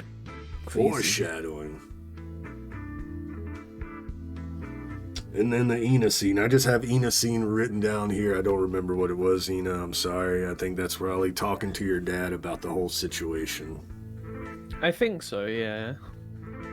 By the way, even without the camera back then, like the moment you did Eena's father's voice, I was like, oh, interesting. You're talking like through your teeth. Yes, that's how I talk as Count Orpheus Lockhart. I do not move my teeth. I keep them together. Must be a vampire thing. Oh my god, Father, is that you? Yes, daughter. It is bedtime. I'm in my jammies. Oh my god, I don't know what episode that came up with the pajamas, but like the pajamas I did like within the show, like we were talking, like it was, I think it was in a break or something, and I gave you, hey, look at this, here you have Orpheus in his pajamas. Orpheus in his jammies? With a cup full of blood. It's lukewarm. He needs to help get to sleep. Yeah. I mean, blood needs to be warm. Mm-hmm. Body Don't talk temperature. to me till I've had my evening blood. I now just imagine that mug has been replaced with just the Astrid mug. Sadly, I cannot do that, but like, yeah. That's next episode. We'll get to that. Try to speed up a little bit. Let's see. So there's that. Another title drop that, and then we have a meeting with Bathory because you failed your role the last episode. So I was going to give you one more chance to get Bathory on your side. Otherwise, you wouldn't have the ally. And so you have a meeting with Bathory. And it goes well this time. She works with you. You learn about the wine shipment that Cravensworth is shipping to the temple for the upcoming High Holy Day. And you all come up with a plan to poison the wine. Which we did like one on the thing. Like we managed to poison one thing. Yeah. Oh my god, that was like the poisoning the wine episode was so chaotic. We went like, I don't know, wasn't it like GiGi went into the woods. I tried to seduce them or something, and like it was such a fun shit show. Oh yeah. I was wrong. I think this is the start of Eena's chaos, because y'all had a great plan. Y'all were gonna sneak up. Eena, you snuck up. You were gonna do one of those. You poisoned one of them, right?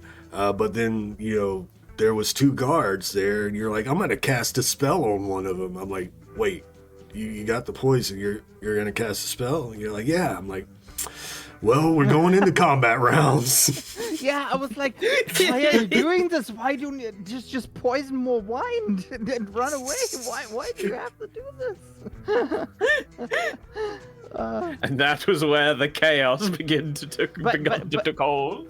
But honestly, like if we would if I would go back and like we would play this again, I would embrace it. I would embrace it more. Like the chaos that you are doing there. It's actually even more fun actually, when stuff doesn't go as planned. Stuff needed to fail with these characters.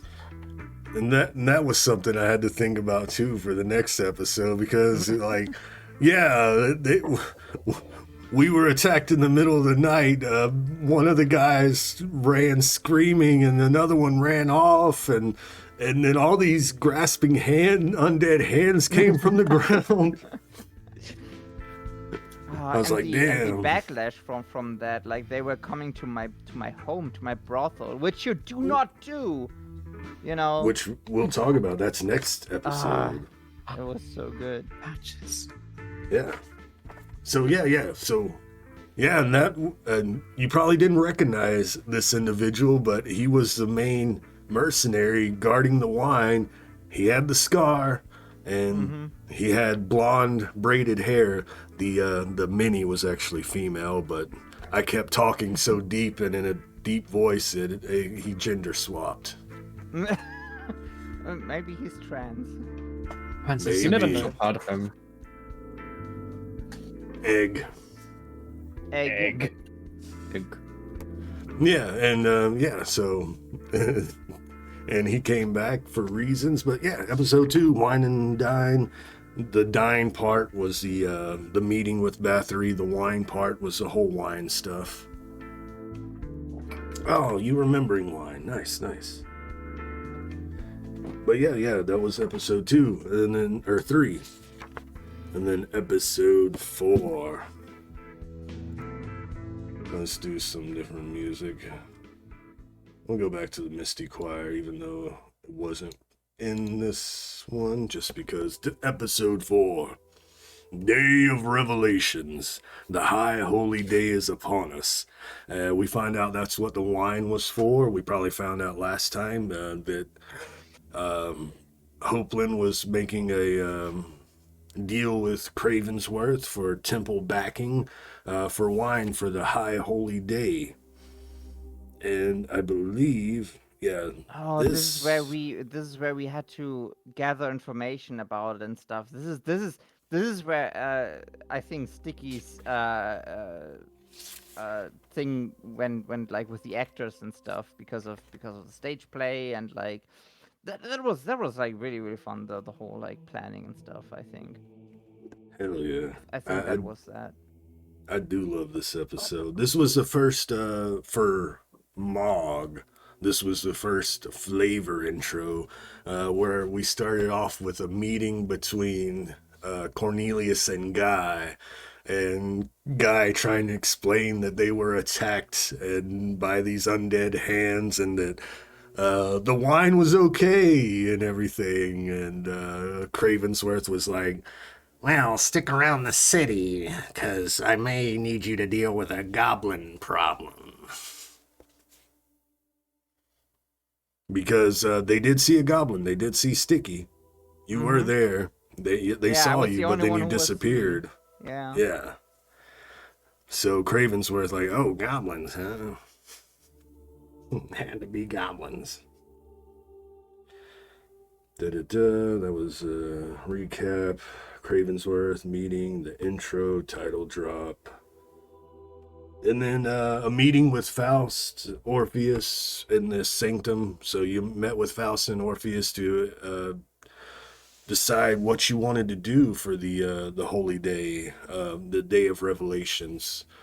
Kind of sabotage it, right? Mm-hmm.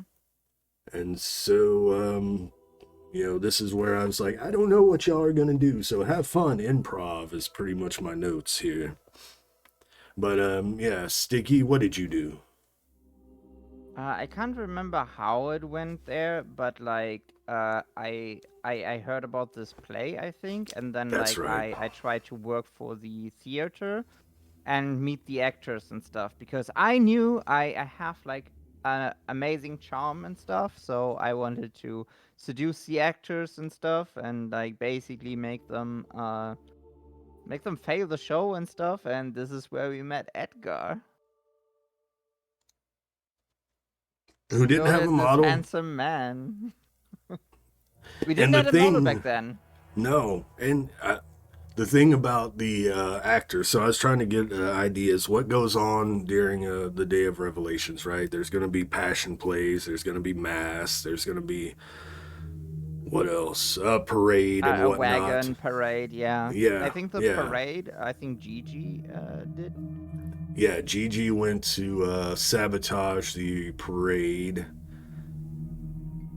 Yeah. Can't remember what Bastet and Eena did. Sorry, apologies. Bastet was trying to poison the wine again. Oh yeah, poison more wine. That's right. That's right. So he got chased out the temple. I remember that. Terrible yeah, rolls. Yeah. Oh, and wasn't that also where Eena, I think you did you sneaked into the thing. This is where we got the where we knew about the Astrid mugs and stuff with the whole rebranding. Oh yeah. About it. This is where This is where the skibbity began. Yes, this is exactly. Oh yeah, you learned that there was a cardinal in town, but you didn't meet him or know about him. You just, when you were sneaking around, Eena, freaking Dua was standing guard of the cardinal's door. Yeah, it's all coming back to me now. I remember that. That was so fun.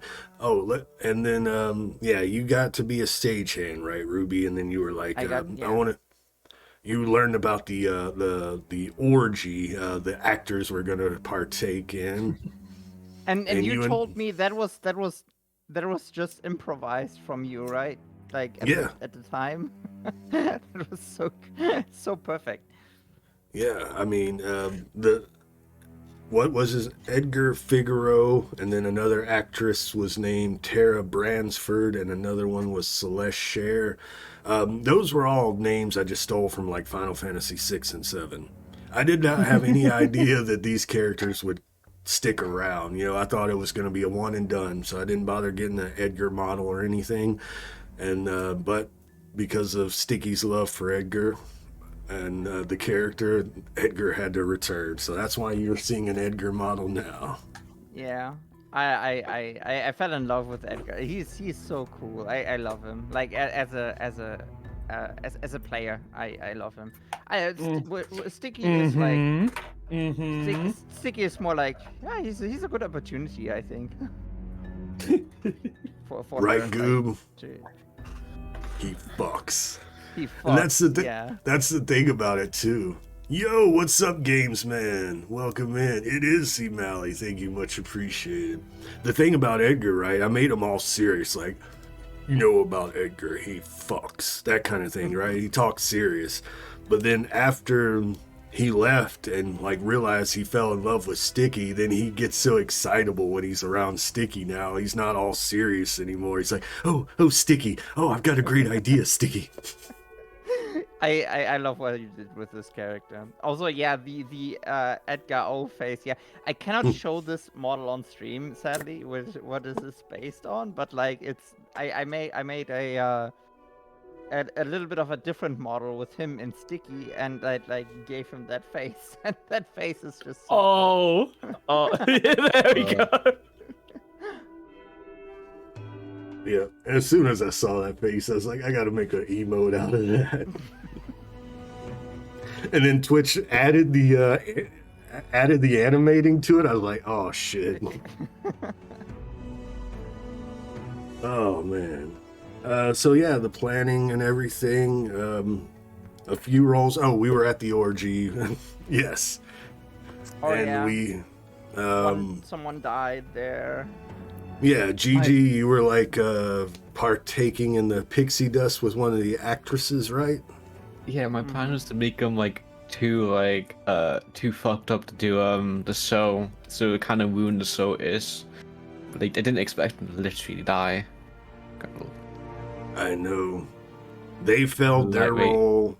You failed your role, which at the time I was like, you were like, oh, she probably just gets a headache, right? I'm like, yeah, we'll go with that at the time. But I was like, I need to think on that more because that was kind of blah for you failing your role. So that's why I came up with the addiction the next episode.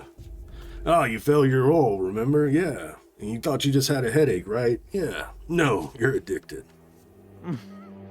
And that's where we got the dealer. Mm-hmm. But then the day of Revelation actually starts, and I freaking Are we finally coming in? Because I've been giddy to show this model again. I love yeah. him so much. You didn't tell me anything about him. You just said like make him look harmless or something, and like, friendly make him and redhead, approachable. friendly and approachable and stuff. So I think the first one, I made like a bunch of versions of that, of this character, but they were all way too old and stuff. And so you said like, no, make him younger and stuff. And so I made this guy, right? I made this guy, and I was like, wait, why does he look like Titan from Megamind? And so I think I gave you this one and also the Megamind thing, and what you did with him is so fucking perfect. Like this is probably my favorite antagonist of maybe all time. I don't know. He's such a great antagonist. You really bring him to life. Oh, thank you. Yeah, we get to meet Cardinal Michael, which is a cardinal in the Demon Lord lore. I'm sure he wasn't imagined as I portray him, but he is now officially. He's actually in the lore? Yeah, there's a Cardinal Michael, one of the cardinals of the Seven Spires. You know about more cardinals now, Ruby, but he is actually in the lore, the head of the Spire of Faith. He likes to spread the faith. And so, there's no, the only physical description, I believe, is he's middle-aged and redheaded. So that's basically all I gave you. But there's no personality or anything. I was like, let me add my own flavor. Oh, that Let me ruin this wonderful. guy. Woo! Oh, right. Hey. Hello. Can we get a shout out for Drag? Yes. Thank you so much. Thank you, Dragon of Dragon. You have been blown away by a dragon raid. Wow. Much Wow. appreciated. Oh my god, I've been blown away. Wow. Welcome in, Dragon. We're just talking about our campaign and what we've gone through so far. Yeah, Cardinal Michael. And then we get the scene, which I own the movie Dogma. But I've watched the YouTube video, right, of the Dogma scene. Like one of the first scenes in the movie where they unveiled the Buddy Christ, the statue of Jesus, pointing, giving the thumbs up. I'm like, oh my gosh, I am stealing this scene. Cardinal Michael is going to unveil instead of the Buddy Christ, Astrid's the prophet. So I was like, how about the prophet pal? So I wrote down that scene word for word and changed the words to make it lore, And so I was like, now I know everybody. Now the further you get from the Holy Kingdom, the more people think that we're just a bunch of hokey pokey, but we're trying to spread the love of Astrid, make her more approachable. She wasn't trying to give us the heebie-jeebies. She was a booster. So yeah, and so I started with that. I had no plans of using the word skibbity at all. It just fucking happened. The greatest mistake. The greatest mistake of all time. Shit altered my brain chemistry. Honestly, before you used the word skibbity with Cardinal Michael, I did not really pay attention or anything. Like, I don't know, I knew about Skibbity Toilet, but only in passing, kinda. So I didn't know it was that big of a deal, and then you said it and was like, okay, yeah, that's a word I will now use. Ironically, because of Cardinal Michael. Oh yeah, Nice. absolutely. At least it makes me only associate the term with MoG instead of the original Skibbity. Skibby! Hell yeah. Yeah. Yeah, and so it was a great. I love the Dogma scene, and then your sabotage, GiGi, with the float that he was riding on, crashes, and poor Cardinal Michael goes tumbling to the ground, messing up the whole the parade. And then we have the passion play where Cardinal Michael had made some rewrites to make the show more appealing to the kids. And this was off the cuff, but my favorite line that I came up with is, I am blessed, for you are based.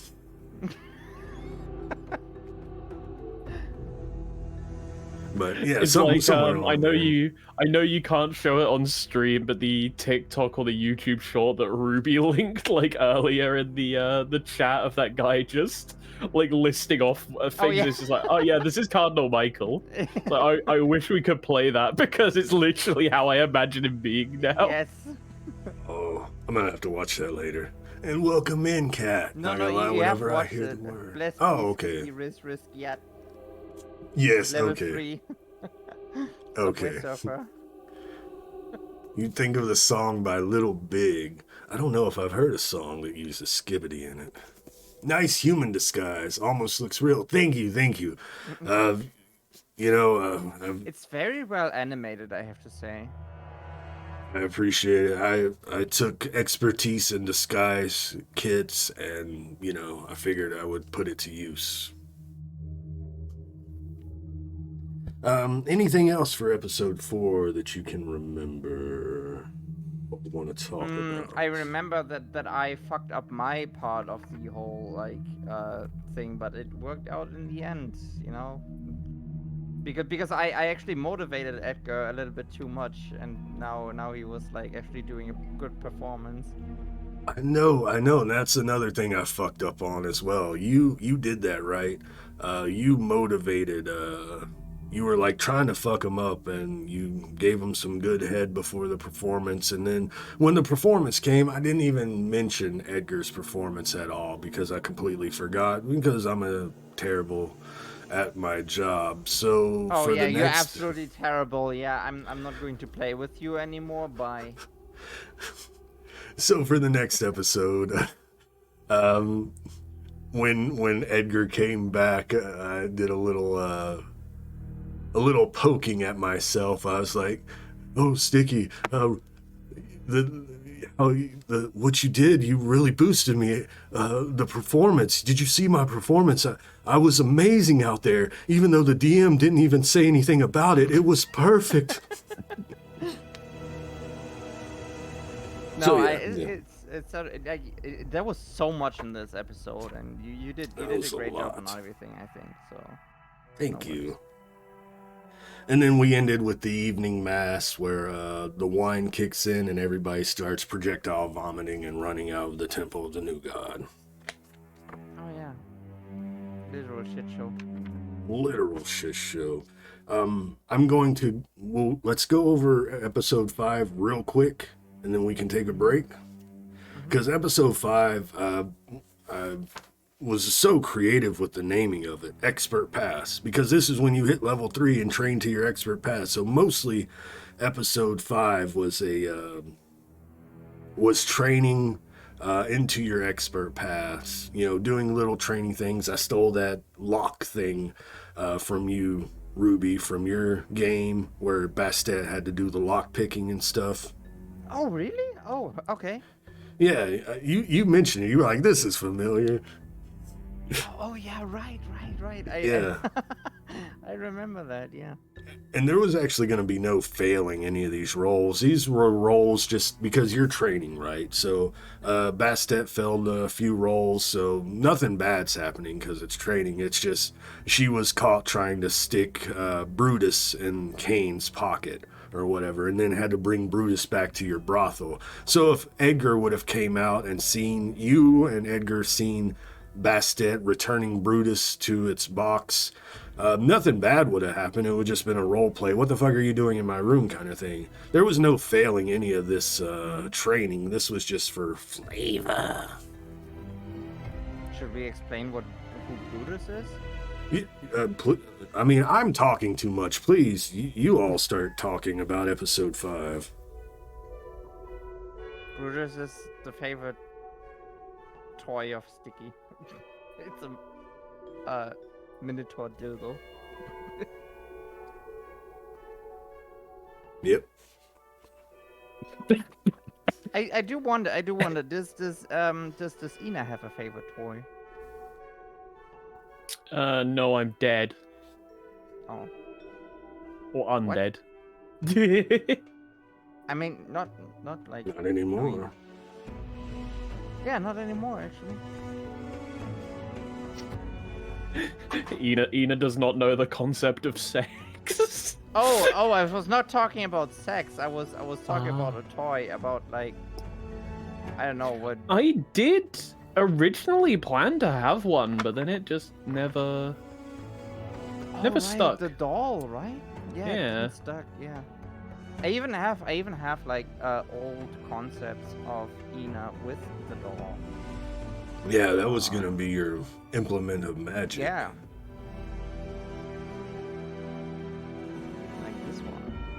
This was one of the first versions I think I had of Eena. Because I like until because I don't think I did know anything about Eena at that point where I was making Eena. You said like vampire goblin, I think.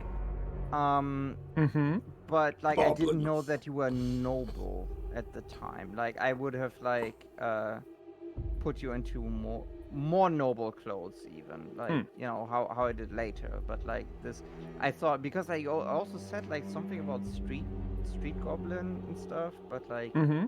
yeah, you were not street goblin anymore. Like way not. So. But yeah, episode 5, Expert Path. I was trying to do more training, trying to incorporate the skills that you were going to gain in your Expert Path into your training. Attempted to. Sticky with your fainting, practicing with Jezebel. Sticky your charisma. Because Edgar comes back, right? In this episode, Edgar was like, he left. At the start of the episode, he left with Cardinal Michael, with the dead actress and stuff. They were returning to the Holy Kingdom. And then a few days or a day or so later, Edgar comes back crashing into your room like, Sticky, you're my muse. I have ideas for a play, Pretty Goblins, and starts giving the screenplay for Pretty Woman, except for him as the main actor and Goblin as the main actress. And, I think what the thing is, like with Pretty Goblin, we don't get to do this kind of thing. I think this will be a finale kind of thing, like the last thing I do before I go to hell or something. Possibly, or like an outro kind of, closing Maybe, of yeah, the campaign. Possibly, we'll see. And then, so Edgar's back, and then your charisma training for your Swashbuckler was you practicing acting with Edgar. Bastet with the lock picking from her thief path and the pickpocketing. GiGi, you went Cleric, and then Eena, you went World Breaker, but there's no training for World Breaker, so I figured you would work with GiGi because she's becoming a cleric, and you're a priest, so maybe y'all would work together. And then we get the scene of GiGi, practicing with Faust, but Eena is just not, it's just not getting that devil juice or whatever. So Eena leaves, and just all this chaos within Eena. Riling up, and then you kill some guard with your new chaos magic as a world breaker.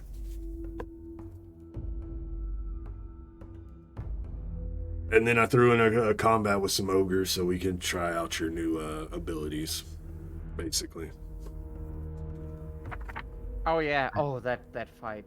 I just remember my card getting vomited on. And firefight. That's the only thing I remember, that fight. Yeah.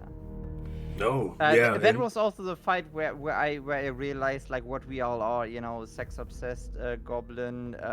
We got a drug addicted necromancer, a totally crazy vampire, and like a kleptomaniac cat or something. The whole like this is where I really fell in love with the group. I think, like in that fight. And We were GiGi all was so broken. close. GiGi was close to dying too. Oh yeah. She got knocked out, and if she wasn't dragged out of the combat, the next round the ogre was just gonna eat her as an action. I would have got involved. Goodbye. No. It's gone.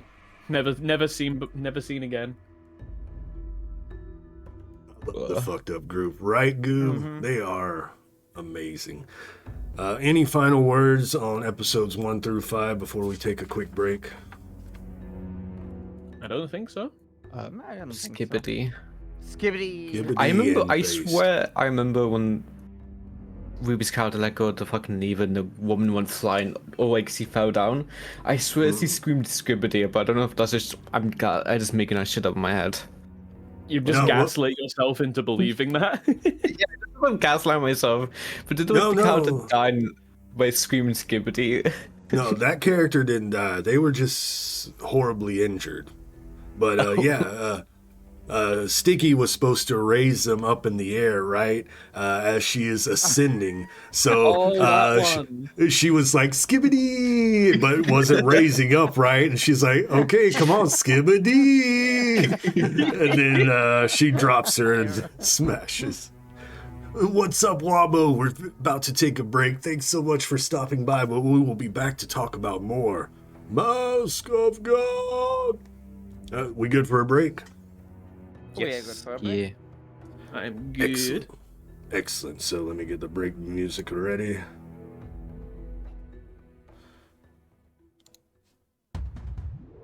All right, we shall return. And we're back. I hope everyone had a most excellent break. I know I sure did. Hey, dabbing. Oh, yeah. 'Cause I'm dabbing. Thank you so much, dabbing Possum. you. Thank you so much, Possum Oakwood, for the follow. Welcome to the warband. I don't Oh, know. hey, it's oatmeal. It's oatmeal. But I'm just going to go. Yeah, I should have done Sticky Steam to start with. Yeah. Real quick. We're going to rewind real quick to episode 4. Forgot to mention the goblin problem. So Guy was sent by Cornelius to check out, Sticky. And he meets up with the boy. They roll up with the boys to the Golden Brothel and roll in on Sticky. And like, hey, you're coming with us, Sticky. And Sticky's like, okay, and, slowly following them. And then down the hall, Sticky, please describe. Yeah, down the hall, you see this bulky statue of a female orc with short hair. And she is not looking like you should mess with her, but like, yeah, so this is when I made the brothel, I did like the whole staff actually. Like I used to do the whole staff. I don't know if we ever see them in the show or not. If not, then I will show them like in another episode of MoG Talk. The final MoG Talk. The final MoG Talk once the show is over, but so I'm not going to spoil them. But this is a character that we have seen in the show, and she is. If any one of you has seen Tears of Heaven, we used to have instead of Faye, we had Istith in our team. Playing Izara, or the other way around. I don't know. I always confuse the two names. But she wanted to. I think she wanted to first be an orc or something, and then I made her an orc, and then she decided to just be human. I think. I'm not sure anymore. Like what she was. No, she was an orc. She was an orc. Oh, she was an orc. Okay. Yeah. She was an orc. Okay. Well, she was an orc. Yazara was. Yizlis a beef VTuber. Okay, beef human VTuber. Yazara was a beef orc warrior. Orc. Okay. Yeah. Okay. So she was an orc, and I wanted to have like a character like that in the game again. So I made her the bouncer basically for this, so in remembrance of our player, basically, like just a nod to Islith, Izara, whatever her name is. which one is which? And later, Twixie made the Golden Brothel. At least this is the second floor, so if you could imagine it. I forgot her name already. What? Maggie? Maggie, yeah. Maggie would have been sitting like over here or something when Sticky exits her room, gives her the signal, and then Maggie came bounding over, put one of them in a chokehold, and then proceeded to break his neck and kill him. And Sticky, there might have been 3 total. I think 2 of them died. I don't remember how the second one died. No, one died, one fled. I think we never saw him again, and the other one is a return. Okay, I hear it. Beautiful. We're just enjoying Sticky's theme. Yeah. Fuck. Like, everything went black, and I was like, fuck. But it came back. I just walked around and made sure everything was still good. You know, got the flashlight on.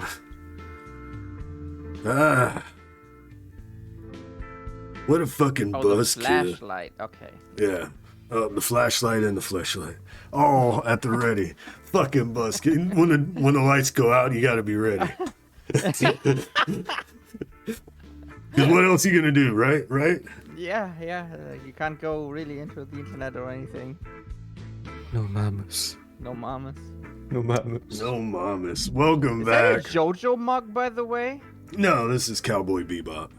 Oh, okay. From the distance, it looked like a JoJo Part 4 mug, but that is. We cool got too. Spike, Jet, I think. Babe, where's Ein? Oh, there's Ed. It's hard to see. Blends in. Oh, but yeah. Fuck. No mamas. No mamas indeed. This is a no mamas. So yeah, we were talking about Maggie. I don't know what the last thing is that got transmitted, but like basically what I wanted to have like is a nod to Irzara. That's basically it. As a respectful bouncer for the brothel. Can you share the OBS? Because I can't have the stream, but my PC would die. Oh yes, my apologies. I knew there was a few. Just go and use that Xbox. Oh. I knew there was a few things. Sorry, there's too much shade. I needed to redo posture check. Okay. Actually, what is it? I wanted to change the music. For the next episode, we are going into episode 6. I didn't put shit together for MoG Talk for an actual, all the music ready, but here we go. This one, because this is the music we started. Hey, Faye, welcome in.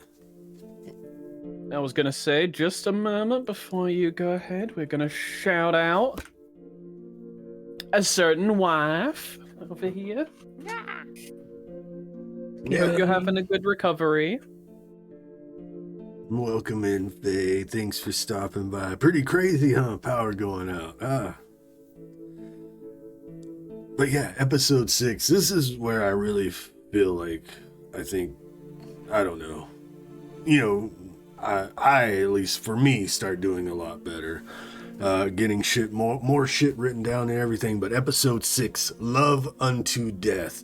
At the end of episode 5, before we took the break, we found out that Dwa had put a call out because Temple needed money, right? They lost a bunch of money because of the Cravensworth deal. So Dwa put a call out to some of the barons, the local barons, and the only one that actually answered the call was the Gioacchino family.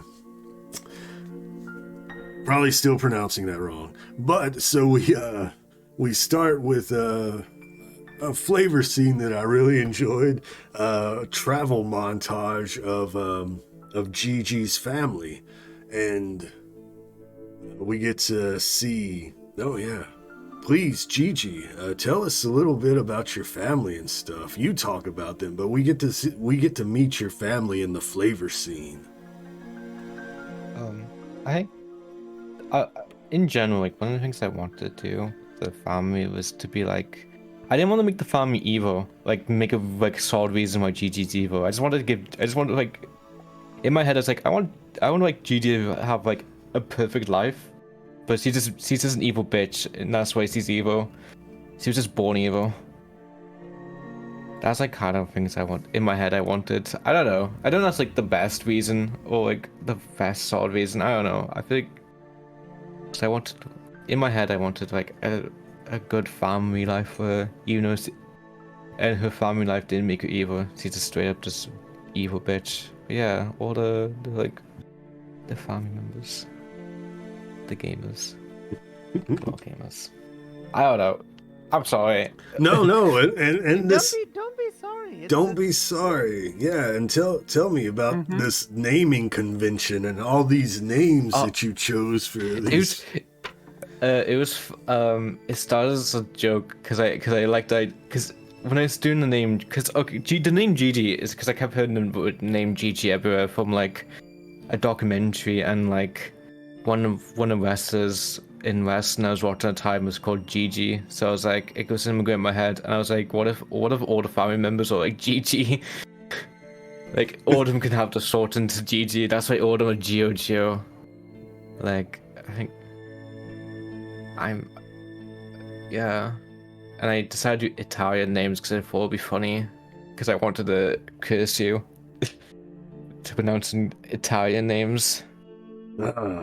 So it was purposefully done that you cursed me.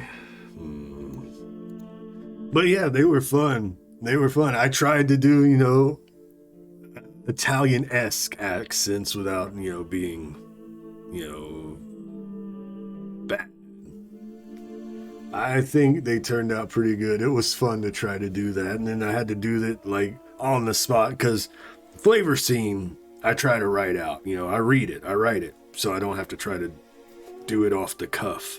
I want to know what I'm saying and shit, so I can have the voices and shit. But when we had the meeting later, which I did not expect you all to go to this meeting, because it's like Gigi's parents. I thought Gigi was like, yeah, let's go out of town for a little bit, or let's go do something else. But no, you were all like, yeah, we're going to the meeting. I'm like, oh well, fuck. Oh shit, I wasn't prepared. I think some of my characters was forced to go to the meeting. Like everyone kept saying my characters should go to the meeting. And I was like, okay. I don't remember the episode that well, to be honest. Yeah, I'm trying to refresh. I remember the flavor scene pretty well, and it says there was a mass scene.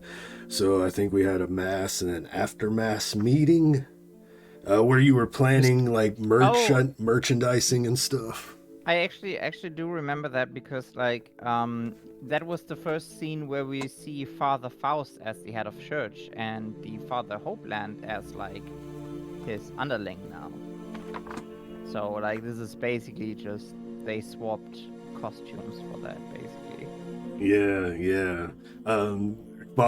Cardinal Michael left Duas to watch the temple, but put Faust in charge until Michael could find a replacement, or at least the plan was. And then go ahead. Wasn't this when Millhouse was introduced? The little nerdy kid, little nerdy dude. Millhouse? Millhouse. Yeah. Actually, Millhouse was last episode. We can go rewind a little bit. Yeah, Millhouse. I mean, because we don't have to go like in chronological order. Oh no, not at all. This is just to keep me focused. But yeah. Last episode, because the episode before last, you failed to roll for the pixie dust, and then last episode I was like, yeah, you're addicted. So yeah, you were supposed to be at the first meeting with the party at the beginning, but instead you were off getting drugs with Millhouse. Yeah, game moment. It was a skippity moment. And then as soon as you sent that picture, Ruby, I was like, oh, I know how I want to make him talk when he talks to GiGi. GiGi, the drugs are killing you. You need to lay off it. I'm just looking out for you. They're just so fucking good at all of these characters and voices. God damn it. It's fun. I have fun. But yeah, that was you were addicted. Got the drugs. Still addicted in episode 6, Love Unto Death. Oh, yeah. This is the first one where I kind of sometimes I'm like I have alternate titles, and I think I probably should have went with the alternate title because it's a song title. And GiGi, you're back from the dead, right? Mhm. So the alternate title for episode 6 was Living Dead Girl. The Rob Zombie song for anyone who's old. I'm not For old, so I don't anyone get who's it. old.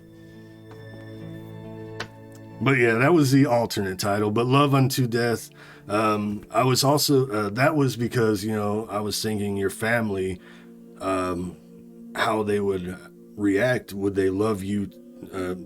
You died, but would they love you, you know, past death? So it's basically love you to death, but love unto death, you know.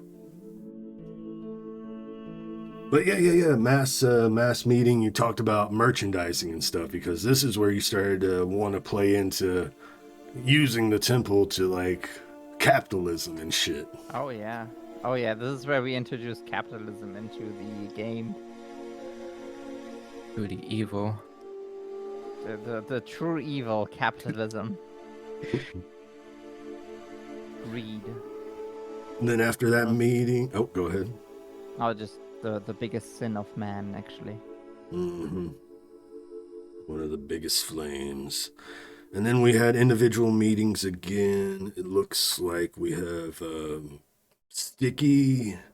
I think this is where I wrote off a scene from Pretty Woman and changed the names, and we did the screen reading of that as we were practicing for Pretty Goblins.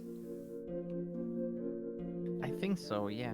Yeah, and then Bastet. Oh, this is where Bastet saw the furs being sold first, and then she had like a flashback scene with her parents and stuff. Oh, yeah. We don't see her till next episode. Oh, we don't see her? Okay. Yeah. But her parents, I think. Yeah, we see her parents. Yeah, she sees her mom, a ghost of her mom, which you made a ghost of her mom. I made a ghost of a mom. They made a ghost of the mom. It's a ghost mom. Danny Phantom. And my notes, I can't remember.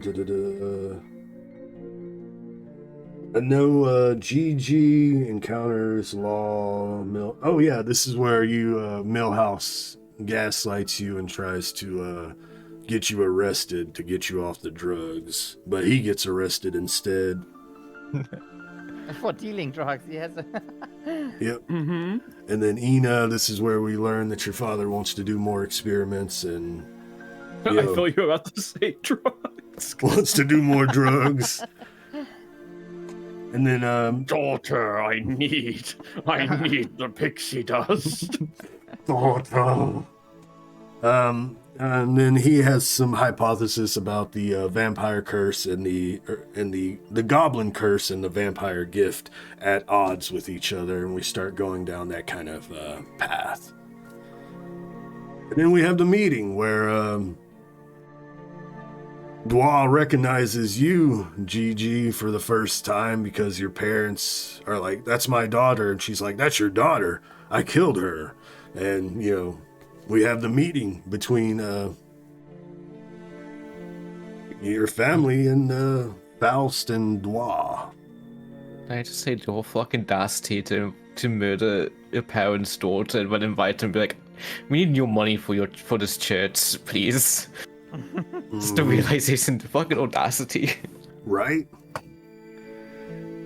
But yeah, that was a cool little scene, and I can't remember if rolls were made. Your mother fainted, I know that, and then I had to try to do all your family's voices. I don't even think I could do them right now, but you know, your brother and stuff.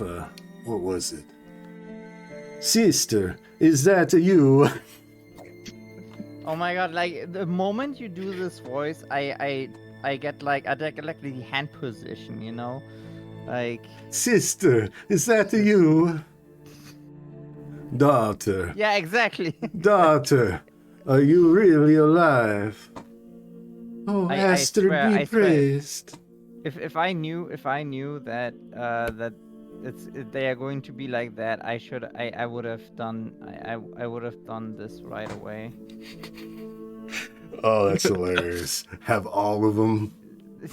have have all of them do no do this. Sister. Sister. Oh, good. Oh yeah, that'll be for like the final scene. We'll have the credits scene where we have all the NPCs. We'll have them all in that pose. But yeah, that shit was hilarious. Oh yeah, there was the investigator, the PI, the halfling as well. One of the Right. sheriff's brothers. So many halflings here. I swear every time you do a halfling, I think you just want to get me or something. I don't know. No.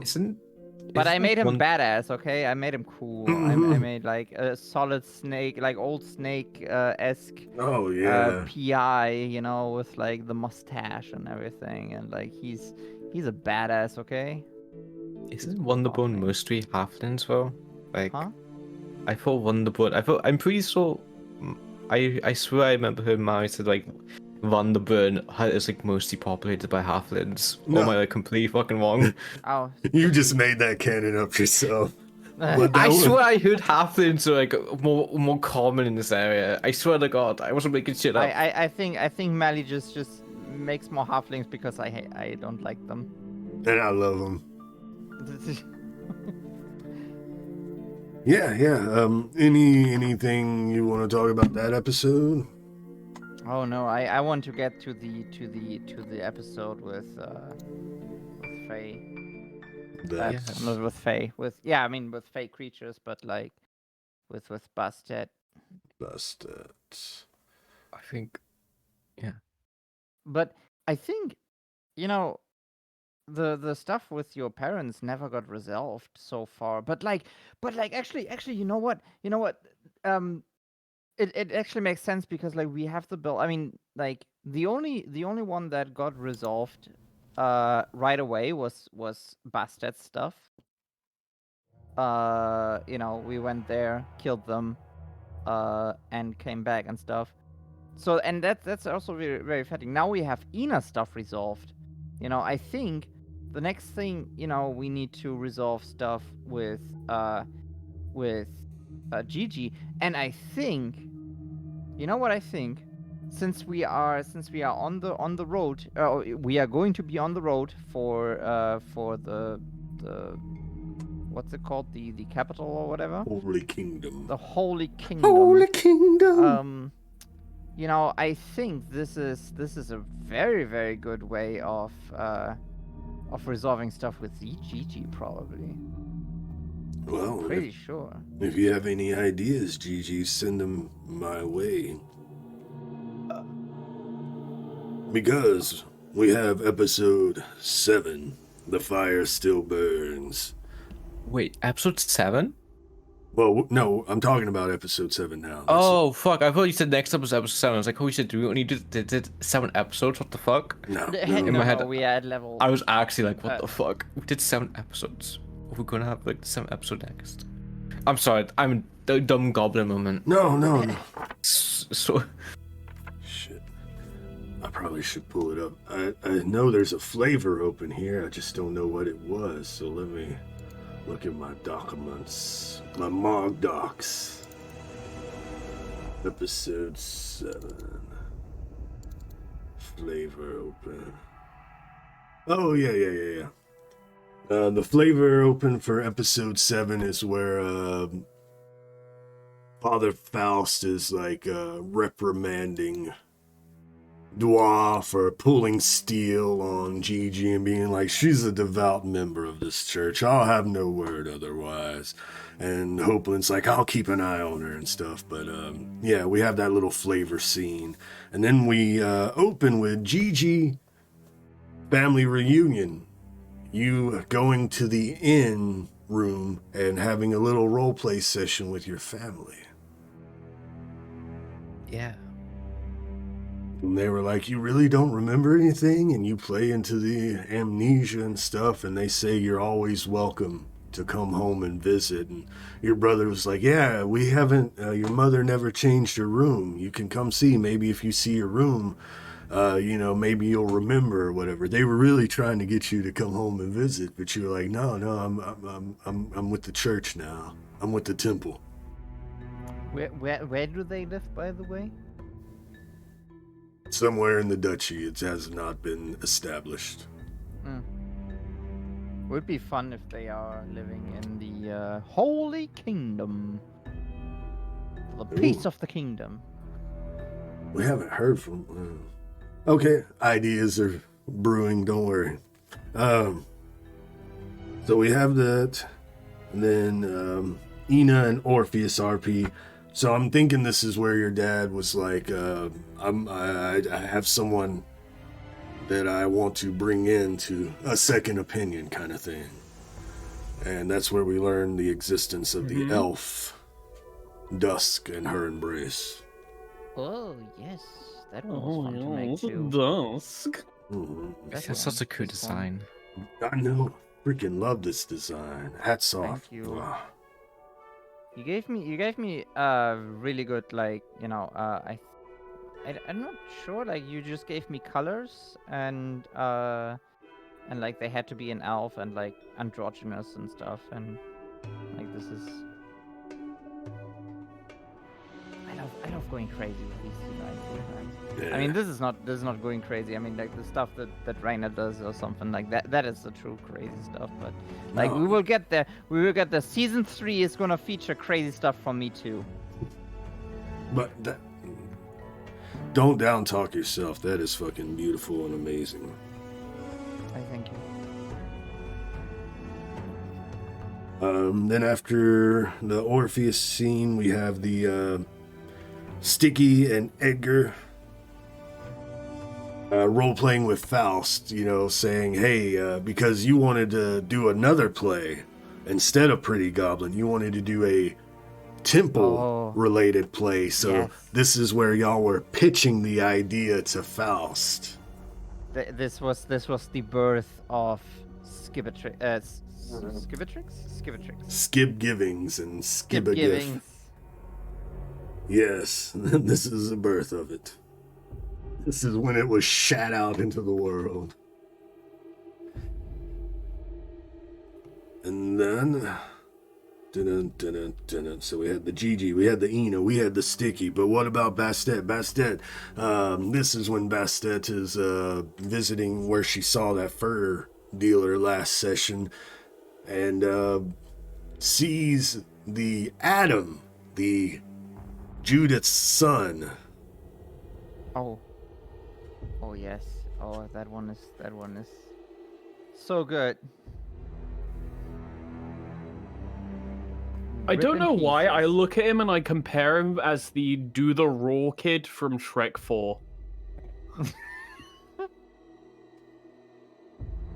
But I want I think I just gave you a description. I don't know if I gave you a sketch, but I know I gave you a description.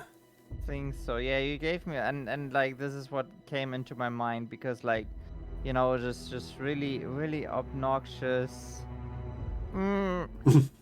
Mommy. All he needs is a lollipop, basically, like into his hand or whatever. And- Maybe a stupid hat or whatever. But like I was thinking of the you know, of the fat kid in Simpsons, basically. The nerd that always gets the blonde one. Oh, you mean the German one? No, not the German. Isn't Oh. the other one also blonde? I don't know. I can't But remember. yeah, Do you a mix mean of fucking that. Martin? Maybe. It's been a The while since I smart watched one, some. Yeah. But Fat gay Freddy from Scooby-Doo, yes. I can now imagine you giving him a propeller hat and a lollipop, but he's also like 33 or something. Yes, that was basically what I Yeah, had in mind with that. yeah, because he's like in his like mid to late 20s right now. I just gave the description of spoiled, was poor but became rich, so doesn't know how to be rich, but a spoiled brat, mama's boy. Mama's boy. And you sent that, and I was like, I know exactly the kind of voice I'm going to use. So that's why I love pulling up the images when we run the game and showing the NPCs, because I can stare at them and have the voice in my head as I stare at them. So that's really fun. But we meet Adam and learn that he is the source of the furs, the Fey furs that are arriving in Vanderbrunn, that are coming from Bastet's home hamlet. And so, Bastet gives you that information. Hey, this fucker's here. And this is where y'all get pretty dark. You're like, yeah, we should fucking skin him alive. Oh, Can yeah. you blame us? Yeah. We were supposed to be evil. Oh, yeah. But y'all decide to follow him back to Bastet's home hamlet instead. And It's a town called Hamlet. No, I've actually named it, and I said it a few times and stuff, but it's okay if nobody knows what it is. But yeah. Y'all enlist Finger Nipples, who we find out his cover was working at that fancy inn, during the day, and then cleaning up bodies during the night, and you're like, hey, you want to be a carriage driver now? He just does anything. Alan. The man of many talents. So, the next day when Adam's heading back to Ruin, the hamlet of Ruin, y'all follow suit, and he takes off, tra-la-la. Tra-la-la. La-la-la. These furs will make Mummy so happy. Tra-la-la. Oh, he was so much fun. And then we have a travel montage. You arrive at the hamlet to see Amber. Yes, On this is where we trial. meet Amber. NPC Amber. NPC Amber on trial as a witch by the new mayor and husband of Judith, Mayor Samson. Formerly Witch Hunter Samson. But this is Amber. Oh yeah, Samson. We also have a model for him. Yes, we do. Amber was Bastet's childhood friend of the hamlet. And Samson, who burned her Bastet's family home under the... what's the word? The snitching of Judith, burned Bastet's family home with her parents in it, burned alive, and then retired in Ruin, married Judith, and became the mayor. And then they found these Fey furs and started a farm, which Amber was trying to save the Fey creatures and release them, and she was caught and put on trial for, convorting with Fey, and sentenced to burn at first light, which now all my maps are gone. This is the first episode where Twixie maps are introduced. Now let me find the image. But yeah, we have the Hamlet Square of Rouen. Where is it? Hamlet. I think it's under H. Hamlet Square.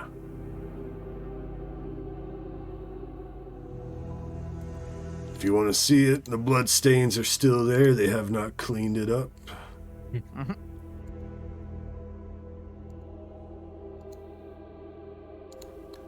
Oh yeah, the people are still there too. Maybe you should deactivate Hero Forge for a second, Phew! Yes, yes. So, so we can see. yeah, the first Twixie map. A beautiful map, Twixie. Love it. We had Samson and Amber on trial, Judith over here. And the sheriff of Rouen took Amber to the jail to be held overnight for the burning in the morning. And I'm like, okay, so I bet you the players are going to try to like sneak in at night. No, maps on the table. They're like, we're going now. Right fucking now. Hell yeah. We didn't know how much time we had, I think. So it was all like, okay, let's get it out like right away. Oh, well, I tried to say it was the burning at first light, you know, and it was evening, so you had all night. But I think I probably am bad at elaborating or explaining, so maybe that's something I need to get better at. But yeah, every time it's like, okay, we're doing it now. Fuck it, we're doing it live. So you go in, talk with the sheriff, fucking Sticky grabs a crossbow and fucking shoots him and kills him. GiGi animates his body and tells him to go sleep in the freaking in the bed in the jail cell while y'all release Amber. And then he did scream before. No. No. So the thing was that Eena. Charmed, or was it Eena who charmed him? Compelled? Eena compelled or made him go unlock the door and put himself in the cell and release Amber. And that only lasts one round, so 10 seconds. So he went in there, he unlocked the door, he let Amber out, and he closed himself in. And But he started to scream, so I killed him Yep, with one shot, one shot. one opportunity. But he did scream. He went for the door at first because, you know, he didn't lock it, but y'all passed your roll and locked it before he went for the door, and he started screaming. So you grabbed the nearest crossbow, shot him, killed him, and then people came to investigate, and that's when Samson came, and then you had combat with Samson and a few guards. Mm-hmm. And Judith. Judith followed as well. Go ahead, Simple. I I was think. just- Oh yeah. Sorry, I was gonna say, No, like, you when go. we were all hiding, like, what started the combat? Because I'm pretty sure we were all hiding, right? Yeah, you were hiding under here, and the And goblins were in the bushes. Goblins in the bushes. Yeah, and I think this is the first adventure. Like this marks a turning point in the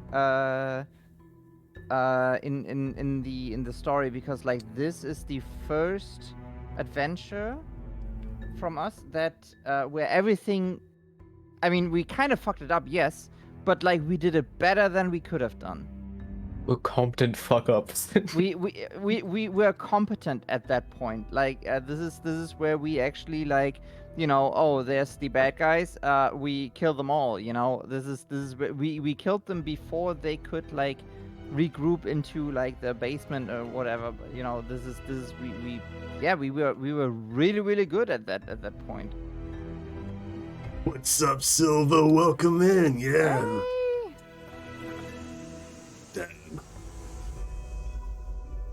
But yeah, there's also another map. So you fight Samson, you kill him. Judith runs to the farms, and this is where I assumed the actual combat was gonna happen. But it didn't, which is cool. Assumed wrong. No, I love it. I love being surprised. That's why I love GMing. But let's see, don't remember what it was called. Fur Farm, maybe. I had it all prepared earlier, and then the power went out. But anything else y'all want to talk about? Oh no, I mean this whole Fae episode. I mean Face Bastet episode was beautiful. Like beautiful executed, beautiful scenery, beautiful ending. You know, with sacrificing those two motherfuckers, because like we didn't had a sacrifice since episode 1.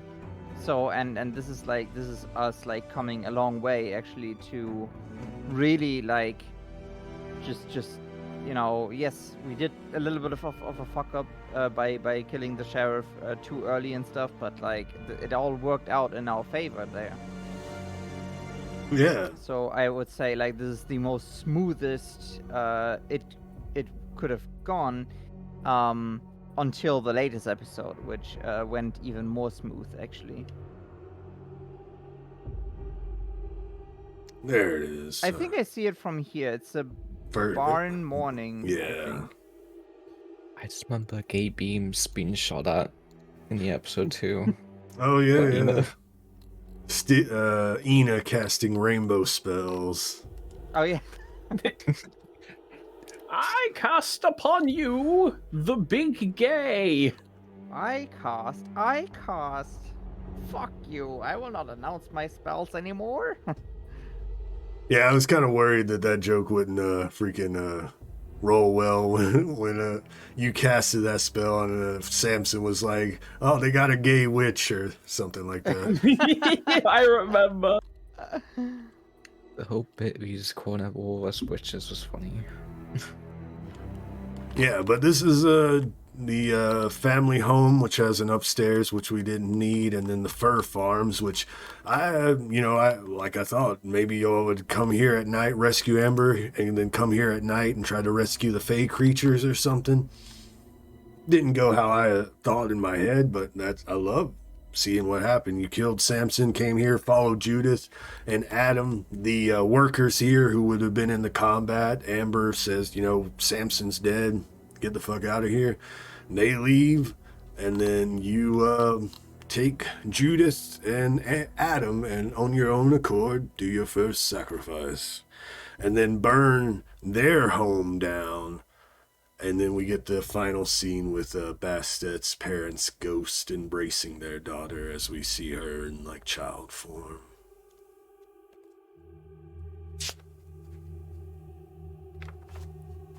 That was a good ending. Yeah, that was really. I'm so glad that we had all this because the next episode No mamas. was so. Yeah, the next episode is where a lot of things changed again. Well, actually, the next episode No, wait. Yeah, is it was the Unstuck. episode after that. Yes. Episode 8, Unstuck. Working title, The Unstuck. Because as soon as you said that one guy that you kicked out of the brothel should be a recurring villain, I was like, you know what? I want to make a league of sticky villains. You made that goblin on stream, and we said it would be for Shadow of the Demon Lord. I'm like, I'm taking that one. I'm taking this guy. I'm taking another guy from your backstory. And then, who else was in there in the league? There was Core. And I had that idea for a while, too. I'm like, clockworks are, you take souls from either the underworld or hell to make clockwork. So wouldn't it be cool if their first sacrifice, returns before he's had a chance to stay long enough to forget, to be tortured enough to forget his past? So it's like, oh, that would be so cool to bring him back as a villain. So the League of Sticky Villains, also known as the Unstuck, was born. Recap, and then we have the flavor scene for this one, because you kept saying you miss Cardinal Michael and you hope he comes back. I wasn't planning on bringing him back or anything or anytime soon, but because you all requested it, I was like, oh man, how am I going to do it? He's not going to make it back in time for the play that you're working on, Sticky. So I'm like, what if I give the Seven Spires the Astrid airship, which you don't find out about in this episode, but I'm like, well, that'll be a quick way to get him there. So the flavor scene is we get a shot of Seven Spires in the Holy Kingdom, and we get to see the Seven Spires, and then we get a scene with Cardinal Michael getting a letter from Faust talking about this play and the endorsement deals and how much money's going to be coming in. He's, oh, I never should have doubted that man. But I couldn't make it to this play even if I left today. Unless... And then we find out he's going to be arriving on the airship the next episode. And then we start off with the players with Amber before y'all leave the hamlet. A little role play, finding out what Amber's going to do and stuff. Suggests she stays and runs the hamlet, and then y'all leave. That went well. Yeah. Short travel montage back to Vandenbruin. And yeah, and then I found out what you all wanted to do. Where do you go now? And Bastet went drinking. She wanted to drink away her problems and just be alone for a little bit. So she goes to the Burning Cock, and that's where she meets Core, which I will have to share. Which I have an image. Yeah, you will have somewhere. to show because I do not have that model.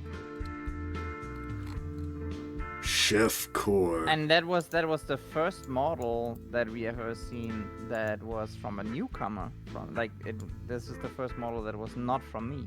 I know. For It the was show. a surprise for Ruba. And that was so cool to see that oh holy shit. Like the moment you shared this, I knew who made it because like I just recognized this style, you know? And like just fantastic. I was so blown away by this. And he's just a friendly little guy wanting to serve. He just wanted to make everybody happy. That's all. And he was just doing his best to make you happy. And we meet him, and then we go to the Golden Brothel. I don't remember what we did there. Probably more role play. I'm sorry. My notes are terrible. Isn't that where I met Licky? Oh yeah, Licky and I should read better. I just saw Icky and I just assumed Sticky. Licky introduction. Yes, we are introduced to Licky, which you can pull up Licky, which I gotta. Yeah, I already did actually. Now this was a goblin I made like long time ago. Long time ago.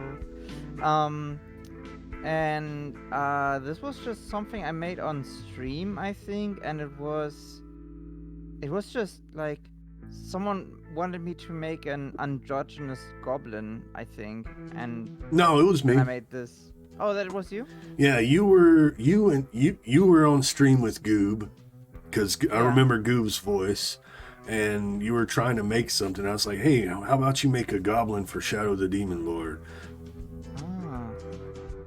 And I was like, just make an androgynous goblin, and you made this, and I don't remember if we talked about it. I think I might have mentioned it on your stream, like, hey, what if this is from your from your clan?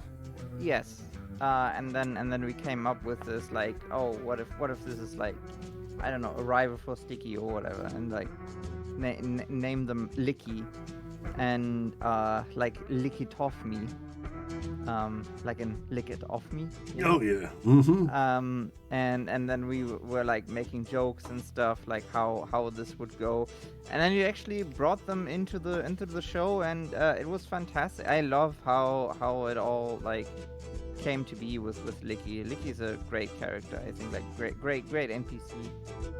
Yeah, I made sure. I was like, I can have free reign with this, right? And you were like, yeah. So I was like, I need to figure out why they're rivals, and we'll see. Then we go to the temple.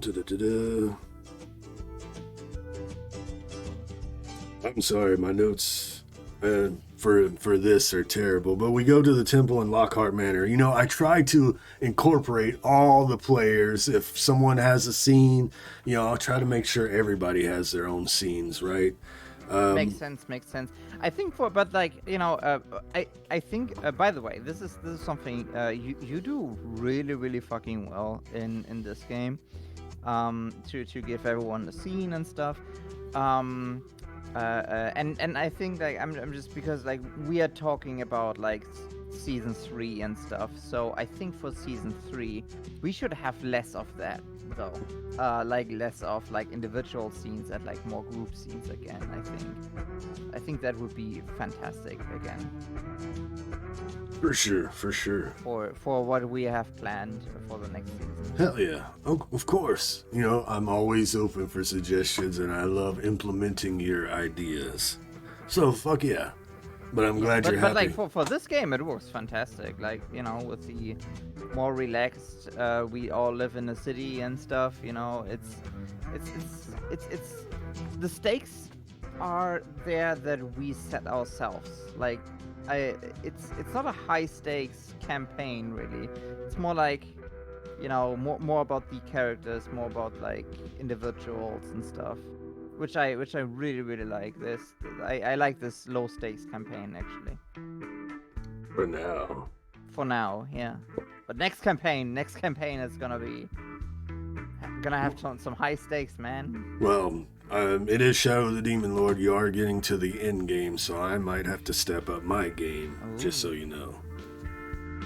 But yeah, I think the scene, the next scene was with GiGi. This is where Millhouse gaslights you, and it's like, "Hey, I was trying to help you." You were like, "I thought you were my friend." Honestly, well deserved. I think Mike had his gaslighted and tried him so much. I can't deserve that, to be honest. Yeah, true.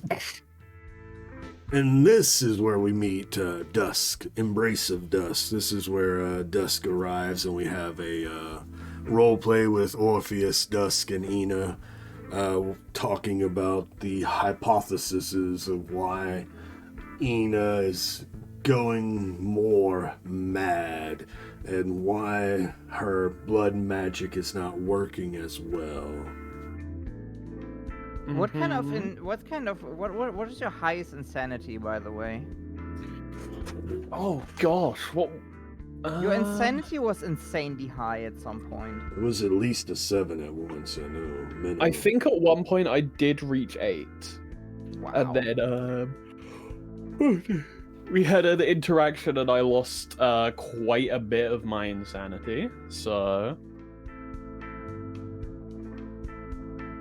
I can go and check if I had Fantasy Grounds open. No worries. But yeah, we have that scene. And then, yeah, the Licky thing, going back to that, you know, we find out, it seems like Licky's like a fangirl or something, just wants to hang on to you, Sticky, right? But we go to the Burning Cock for a group scene, because I like to do that too, bring you all together. After I have your individual scenes, I've been like at least trying to bring you together. And then we have the cock scene, and so everybody can meet Core. There's a bald guy for some reason, you know, freaking talking up Licky as Licky enters the scene. You're like, oh, hey, that's the newest star of the Golden Brothel, because y'all are gone for like 2 weeks or like a week or so to the Hamlet to help with that. It was 2 weeks. Yeah. And then, so Licky came in during that time, and with her special abilities kind of got the favor of everybody at the brothel. You know, not that you would know, but that you learn. Right. And then, so we've got that, and then she tries to friend up all your friends too, Sticky. You're like, oh, is this your friends? Oh, hey. And, you know, rubbing up on everybody, and this is where Sticky starts getting depressed. Mm-hmm. It was not good to have a mirror, basically, like, and like, no, actually, that's the thing though. It wasn't a mirror. It was an improved version of herself, and that's something she couldn't handle.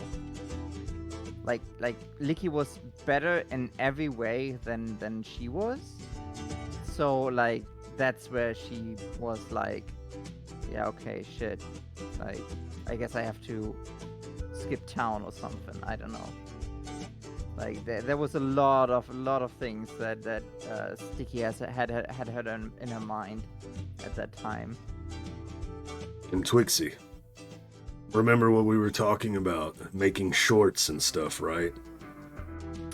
I believe so, yes. I think this might be a good section for a short if we cut it right, because then we have the scene of you all taking Licky downstairs to not to the sanctum, God. just to the cellar, and then Sticky grabs Licky, and then Bastet starts kissing on Sticky. GiGi watches, and Eena's just spitting curses. So that was a fun scene that I think would probably make into a good short, possibly. The thing is like, Sticky was so not like handling that situation. That was like a callback to like the early episodes where everyone was just like, they were total fuck ups, and like Sticky was like, shit, I got them into the basement. What do I do now? Fuck, I need information. Fuck it, I'm just gonna overwhelm them or whatever. Like it was, yeah. Like there was no thought behind it. It was all improv. Yeah, because you were like dragging her down there to see something, or I don't remember. So Bastet was like, "Oh, you grabbed her? Is this? Are we going on with what you said up there?" So she starts kissing on your ears or something. Like I didn't. The thing is, like Sticky didn't want to kill Licky like right away. That first of all, that would have been too petty and too easy. And also like, yeah, I don't know the consequence. I think Sticky also didn't want to deal with the consequences of like, what if the cops show up? What if Goldtooth ask questions and stuff? And it, yeah. No, this had to be handled somehow else and stuff. So, so yeah, like it was all improv, and like Sticky was like acting she had a plan, but she had like no plan at all. Shit was hilarious. I love that scene. Yeah, and then at the temple, Licky shows up at the temple, squeezes between you and Edgar, learns a little bit more about Edgar, and that you're trying to star in a play. So that's how I was trying to portray Licky, is just trying to get as much information about you and the other players. That's my thought process, because she was a villain. So she was like the info gatherer. And then Patches tried to push pixie dust on GiGi, but GiGi passes her roll. I remember that. I remember one scene where like, I don't know why it's scenes ingrained in my head, but like, I think it's Sticky goes like, "Is that how I act?" I remember the strip saying yes. I don't know why that scene's ingrained in my head from the episode. Yeah. That was in while y'all were talking at the I think while y'all were talking, and Sticky was like, "Do I really act like that?" And GiGi was like, "Yes." That was fun. Do I really act like that? Oh yeah, okay. I'm trying to remember what happened next, because my notes are poor here. So after Mass, right, after Licky squeezes in, Bastet is trying to move Teresa out of the hamlet, or to the hamlet, out of this place. She wanted to find her a new home where she could move her and her cat. So she went over to Teresa's, and she was followed by Core, who kicked a cat. And then we learned that there's a, after Mass meal that Core was preparing. So Core is, doing that. Afterwards, y'all are at the cock. Y'all go to the cock. And then the bald guy is trying to find, or Core is trying to find the secret entrance, because he knows it's there, because you took him there and killed him. Mm-hmm. Yeah, so he's trying to find it. So he gathers help from the bald guy, and also to give him information. Hey, capture Teresa, because they're trying to, you don't know this as players, but they were trying to hurt you all. They're trying to hurt you, Sticky, and by hurting your friends and your friends' people. So the bald guy was going to capture Teresa, to fuck with Bastet. And Bastet was in on Core too, helped drag him to the sanctum. He was with you, Sticky. She was with you, Sticky. So yeah. Hmm.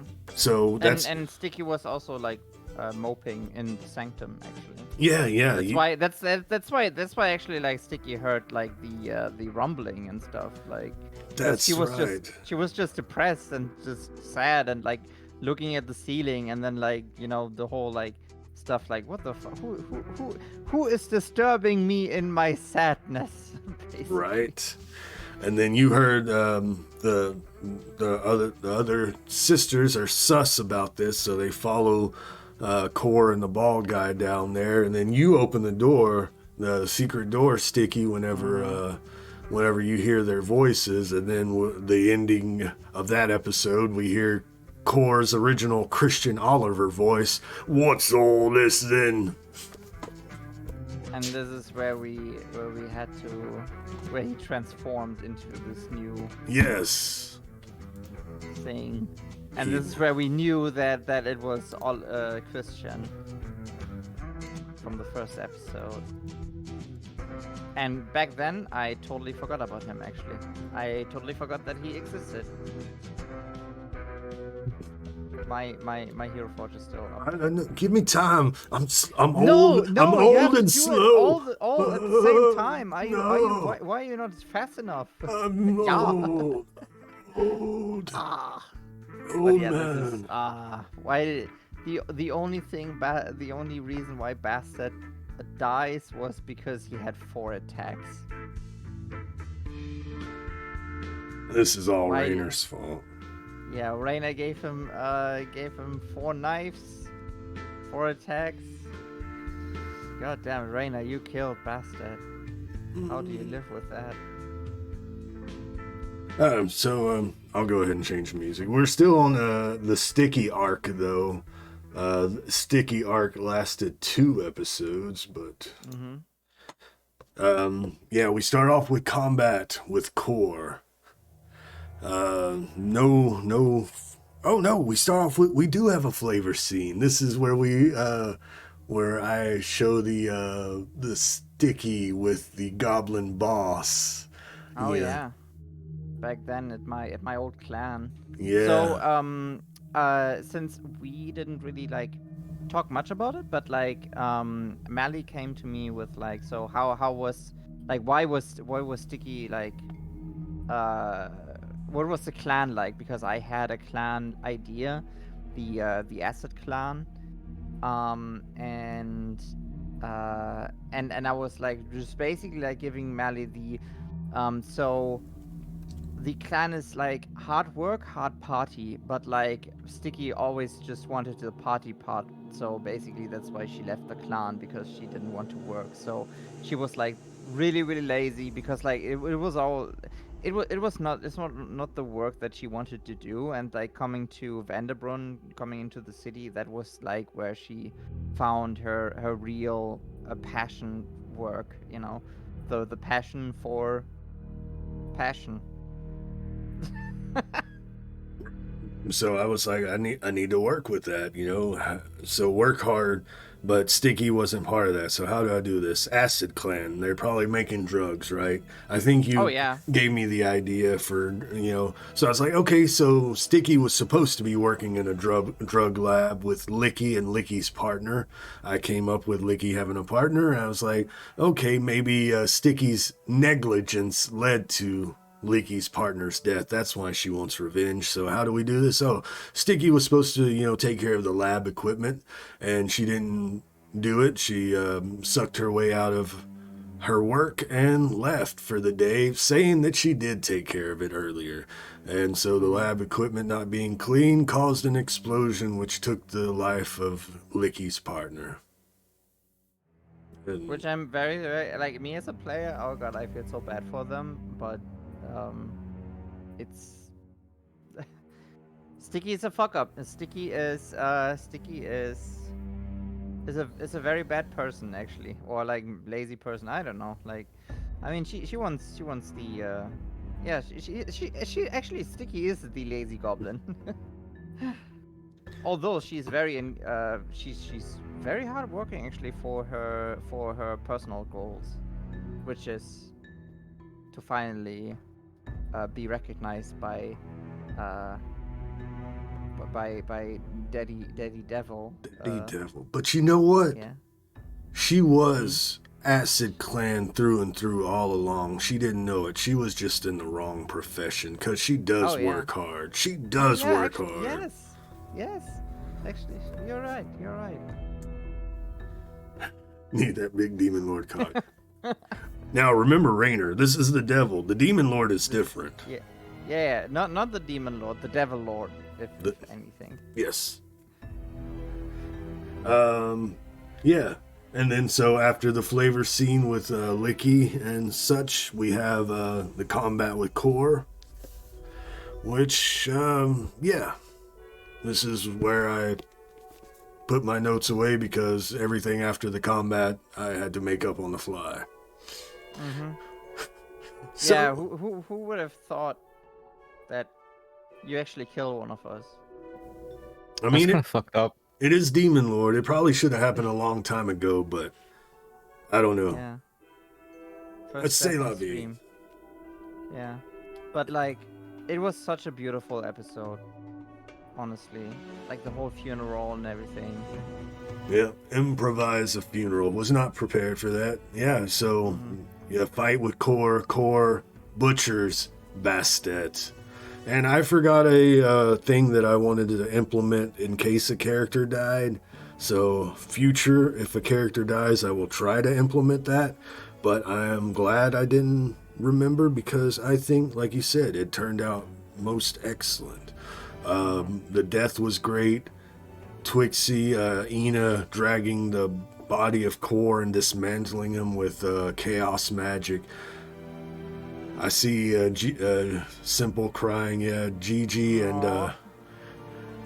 and Sticky follow the bald guy back to the brothel to Licky, and you all let him go. Yeah, big mistake actually. Big mistake, but like, you know, Sticky was so done with everything. Like, and he said that he did like basically an eye for an eye, and at that moment Sticky was like, you know what, I would have done it too. Just go, you know? Like, yeah, just out of false sympathy. Like not false sympathy, but like actually real sympathy. And I think that's a big mistake that Sticky did at the time, and she will not do the same mistake anymore if that ever comes up again. Then we had the travel to Ruin to bury Bastet's body where her home once stood. Improv the funeral, and then on the way back, Faust was like, you know, this can't be all. What else you got, Sticky? What's going on? And then when you get back, you speak with Licky to try to figure out what's going on, and you're able to roll to get her story, and this is where Sticky officially learns is the cause of Licky's partner's death. Mm-hmm. And then the first group hug with Sticky, Licky, and Edgar. those three. Group hug. Wonderful group. Wonderful little side group besides the main group. Love it. Then you have a meeting with Licky and the remaining two sisters saying she's working for somebody, that they're working for somebody, that they don't know exactly who they are. They just smell of brimstone. I think I explained it. I don't recall exactly. Mm-hmm. But that they got this group together. They got Core, they got Guy, they got Licky, and they were all with the same goal of taking Sticky down a peg or two. And that their master plan was going to happen at the play, which the play was going to happen. The play... Oh yeah, the Skibbergift play. Yeah, that was all planned out and everything. Kind of almost forgot about the play with all the death. And then, you find out it's going to happen. So you all prepare for it. GiGi gets some zombies at the ready for the play. I get into costume, which you can show showing that. in Hero Forge. Oh yeah, remind me. There you go. Oh yeah. the giving goblin. The giving goblin. Like there was a lot of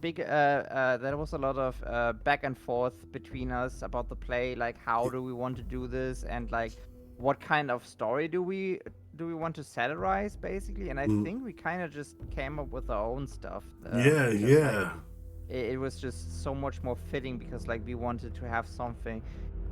First we thought of something like Scrooge, Christmas. Yeah, theme, a Christmas you know, Carol Christmas riff. Carol, yeah. But like we thought we want something positive and like something that would be just, you know, basically kids entertainment, because like fucking Cardinal Michael, like he's just a big kid. So like whatever we think, like, you know, would Cardinal Michael you know, find good, you know. So just doing the most stupidest shit on stage, but like they will eat it up, because like back then like stage plays, they were not really like if you look at like Shakespeare and stuff, they are like very like people come to the stage and they announce who they are and like what they are, and like oh, I'm evil and stuff, or like I just made this big discovery, blah blah blah. It was all monologues and shit, but like people loved that stuff because like it was there was no show don't tell stuff. It was all like, you know, they just told it if something happens, you know, if there's a big big something on stage, you know, like the old what's it called, like the old Greek things, you know, where they just tell about a big a war that is going on, you know. You just have one guy on stage telling like what is going on. So like that was the more idea about how the stage play would go, basically. Like just make the most stupid shit, basically. Yes, I loved our messaging back and forth coming up. So tell me about this play, and we were spitballing ideas back and forth and what we came up with, and then having the sponsored by at the beginning.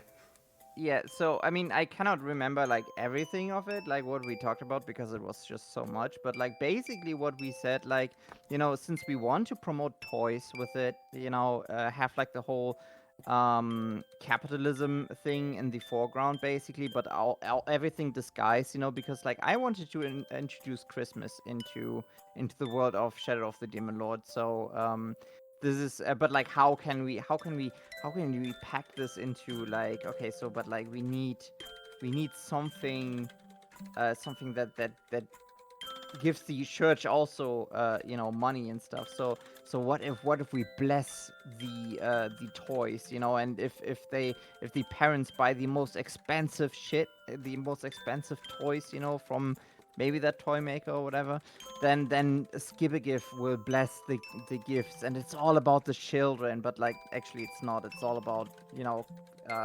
capitalism. It's all about making money, you know, how real Christmas is these days. So but like, you know, we just that we disguise everything as like, oh, it's a blessing from Skibbergift, you know. And oh boy, the Cardinal Michael ate it up so well. I love it. I know. That was so much fun. Yeah, he enters in with the airship. We have the play. We have the sponsored by announcement, and then kind of gloss over the play, but like talk about a few moments and such, and have Skibbergift come out, blessing the presents. It was really fun. And then the true villain makes an appearance. They were going to kill Oh yes. Edgar as one of their strokes, and then we learn, which it's unfortunate. I wanted to give more information on this guy, but I used what you gave me, but I wanted to add more. There's still time, yeah, but I think maybe not. We'll see. But yeah, this guy was one of your backstory characters. Please. Yeah, so this guy Magic, like he was just actually like because like so Sticky had to be in contact with the hell at some point. and like basically like the devil visited her in the brothel, and they did the thing, you know, they had some woo-ha and stuff. They fucked. So um that was all he was for me. What the fuck was that?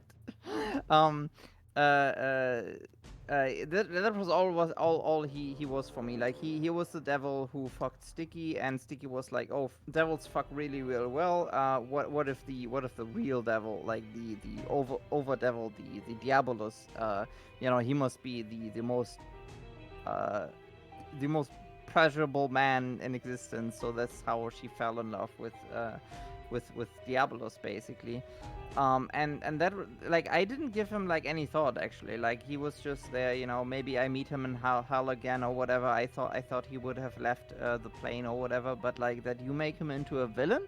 That was pretty cool, actually. Like, it was really nice. It was a little nod to it. I did not think you would introduce him like that, actually. Would you like behind the scenes stuff? Because I don't think he's gonna be returning, right? Yes, sure. So, yeah, well, if he does, it's cool. But remember, you told me that that Sticky was so good that she ran him off. Oh yeah. Yeah, that he was coming to give. He heard about Sticky and was. In my head, there's other devils, right? There's like a Olal, pleasure in the flesh, an archdevil about pleasure. So my idea was he came to recruit Sticky to the cult of Olal, but Sticky was so good and fucked the shit out of him and sent him running that I can't go back to hell. I didn't recruit Sticky. I ran. Fuck. My archdevil is not going to let me back in. I've got to get revenge on this bitch. She fucked the shit out of me. I should have been the one fucking. I got fucked. So I need to fucking. I'm going to tear her down and ruin her life and get it back in the good graces of my archdevil. And because he was supposed to recruit you, but now you're in the devil's cult, so he's like, well, fuck. She was supposed to be in my cult. Okay, interesting. Yeah, that's something I did not know. I don't think this is something we could find out anyway. No, I know. Most the pity, but that was my thought process. But good. I liked it. I liked what you did, and yeah, the whole one of my favorite episodes, actually, with not because Bastard died, but because like everything we did after that was really nice. Yeah. And Bastet did die, so we were talking about, okay, so how do you want to come back? What kind of character do you want to make? And she was like, Faye was like, you know, how about I play Amber? You know, she was like it's from her backstory. She was like a hunter type character, a tracker. And she was like, how about I play them? And like, you know, I was like, okay, that's cool, but why would Amber join? You know, tell me. And we were talking between each other. She's like, well, they came, they saved me. They killed these bad people. I see these, she doesn't know you're devil worshippers, but she's like, I see these devil worshippers as heroes. And that's what gave me the idea for episode 10, The Heroes of Vanderbrunn. It's really cool to have, like, I've never seen. I mean, I had like one time where I made an NPC into a PC of mine, but like it was for a different campaign. But like it's so cool to see Faye take up the mantle as Ember, actually. I thought it was really cool too. Trying to find the dang song.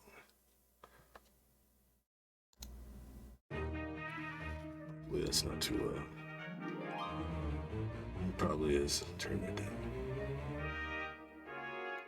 But yeah, that leads us to episode 10, Heroes of Vanderbrunn. So, with the thought of Amber joining and seeing you as heroes, it also got me thinking, well, you fought that devil, right? The last episode, the climax, you fought the devil. Twixie, Eena kind of hid and spit a curse, which if you weren't like hiding behind the pews and doing dark magic out in the open, I think Cardinal Michael would have recognized that. But since you kind of hid behind people, casted one spell, which is just spitting a curse, I'll let it slide. But if you started doing more dark magic, I was picturing Cardinal Michael and you all fighting, if that had happened. I let the zombies slide as well because who knows where the zombies came from.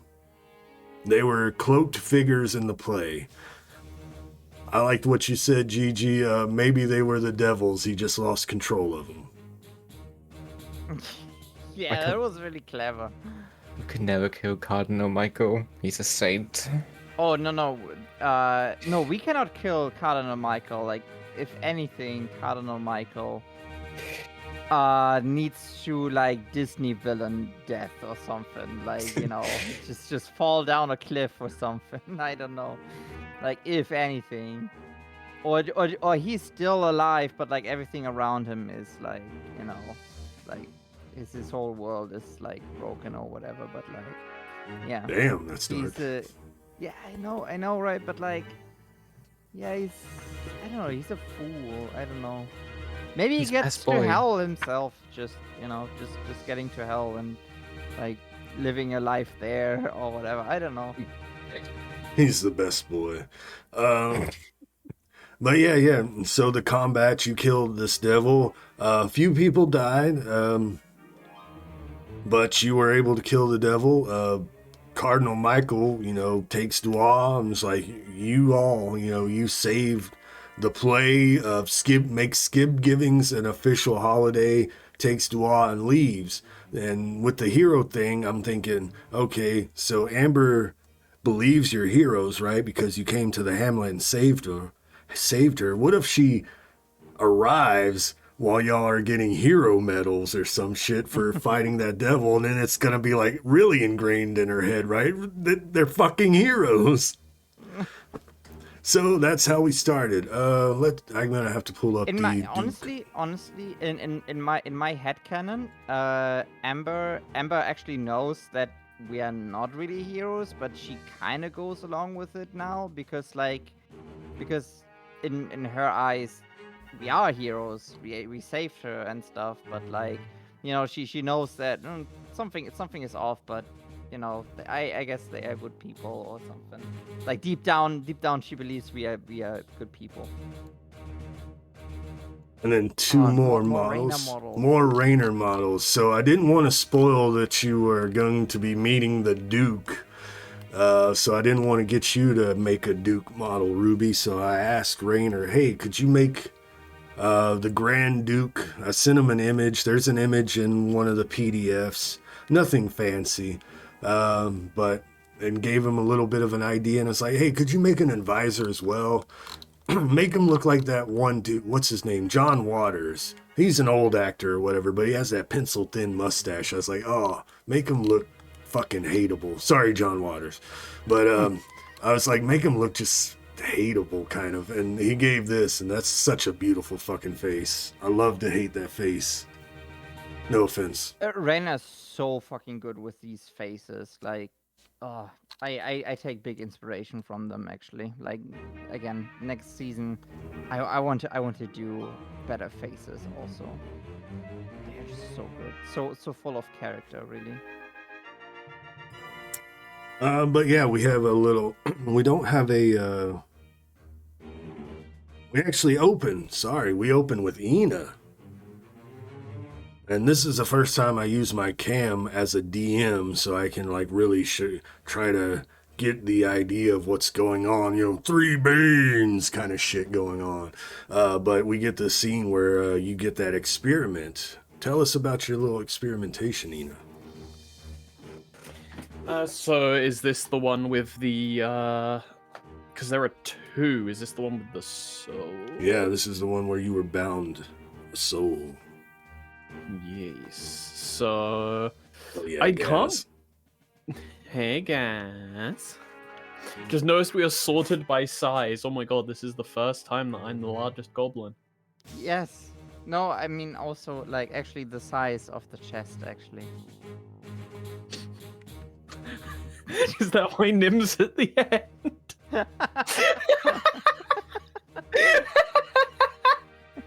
No, I was just. Oh my god, Nim, I didn't know you were so well endowed. Holy shit. I've forgotten entirely everything about the experiment now. I remember Dusk trying to pluck a soul from, was it the underworld? I'm trying to get the lore correct. Yeah, plucked a soul. They plucked the soul from the underworld, and they bound it in, in strings of chaos, and it went pretty well for the most part. I lost some insanity. We recovered. There's we became a regular goblin again. We lost our vampire. Over time we lost our vampire stuff, and then only the slight side effect of like being haunted, but yeah, Kind of, yeah. And but you did. Your mind was calm for a little bit. You did lose some insanity from that. Mm-hmm. You passed your roll. You lost some insanity. The ritual went well. It's just, things. Lost your connection with Diabolus. Yeah, it's fine. It's fine. I'm my own god now. God of Chaos. I am the Goblin. You will fear me and my ability to just explode at random points in fights. Goblin. Love it. So yeah, we'll try to rush through. We've still got that deal on, right, from session 0 where I'm the final boss, right? Yeah. Why are you spoiling? Well, not anymore. I don't know why. I just had this visceral reaction that every other person is going in like the direction of being like not good, but like sort of neutral, because I feel that we're going like a fairly neutral path in an extent. Yeah. Thing is, like, one thing I've learned in this campaign, like when we started out evil and stuff, it was fun for a while, and then like it kind of like, I don't know, evil stuff, it kind of loses its appeal like very fast, I think. Like pure evil, kind of. I don't know. At least for me, like for me, it's not really. You're talking to the person here who's this is my favorite campaign, and we get to be evil. So I'm sticking with that path. Do you remember what I did last session? Oh yeah. Do you remember the source? Yeah. I don't know. I'm not a fan of like being super duper evil. I don't know.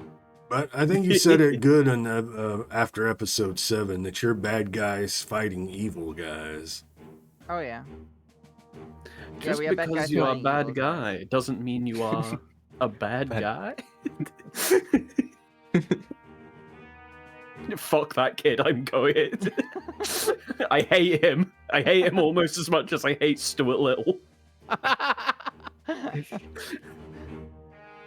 He does have a hateable face. Fun fact: this goblin was I only tweaked it to be like more in the style that I have these days.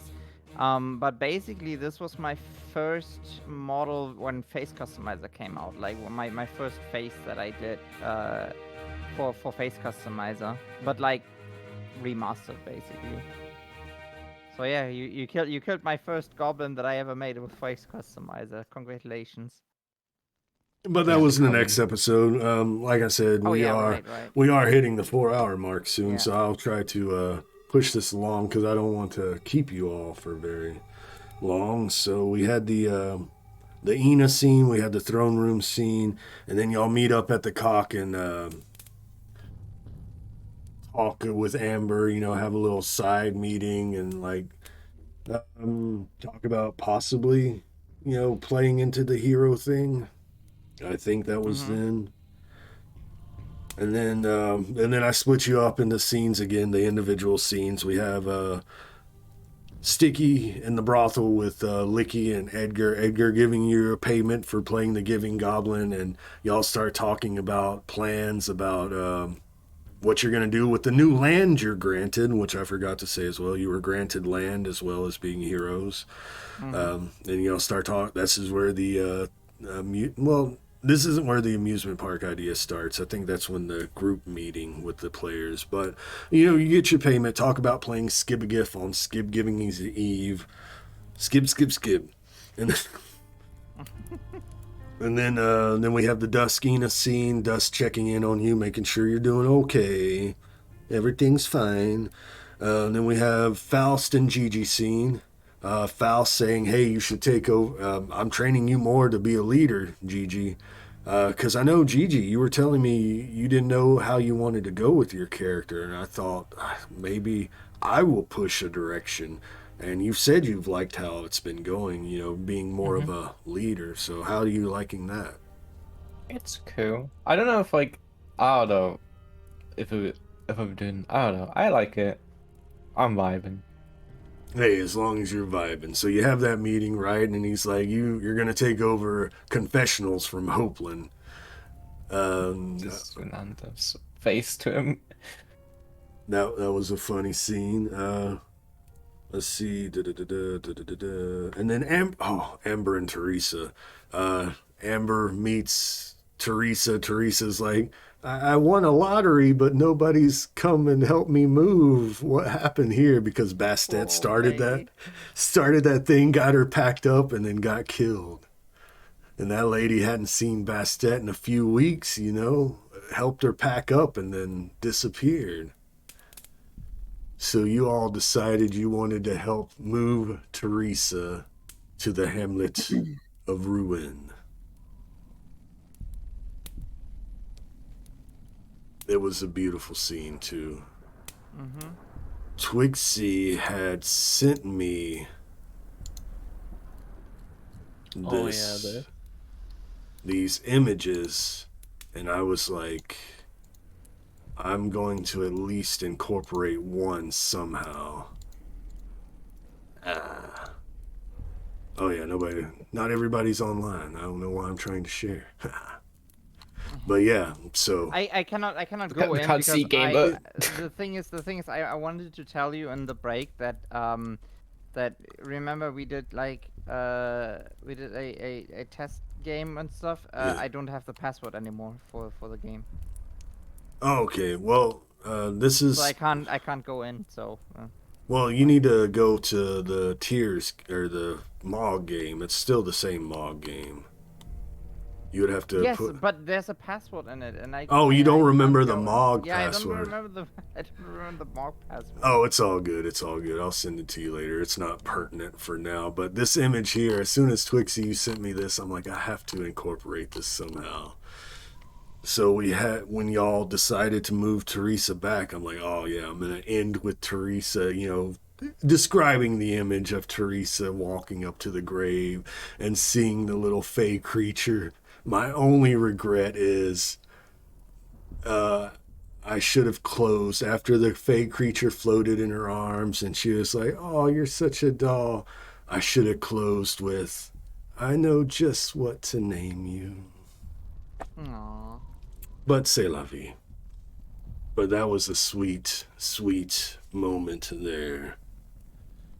The group herding the cats and packing up Teresa and moving her to the hamlet. I love that. And then we have a little. Let me change music. I like the ambiance with the music.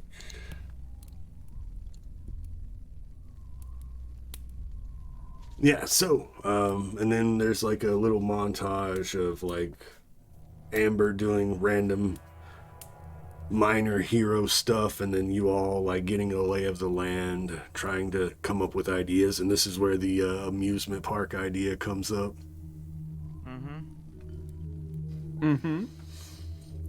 And then Amber gets a more serious request, so y'all go investigate it, find vampires layering within, right outside the city.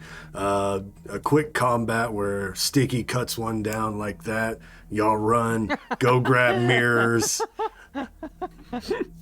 Oh my god, yeah, that one, like, I just wanted to give, I think GiGi, was it? Or Amber? I don't know, but I wanted to give someone a window so they could get away from them, but like that I would just like cut one of them down like willy-nilly, like I didn't like know. that.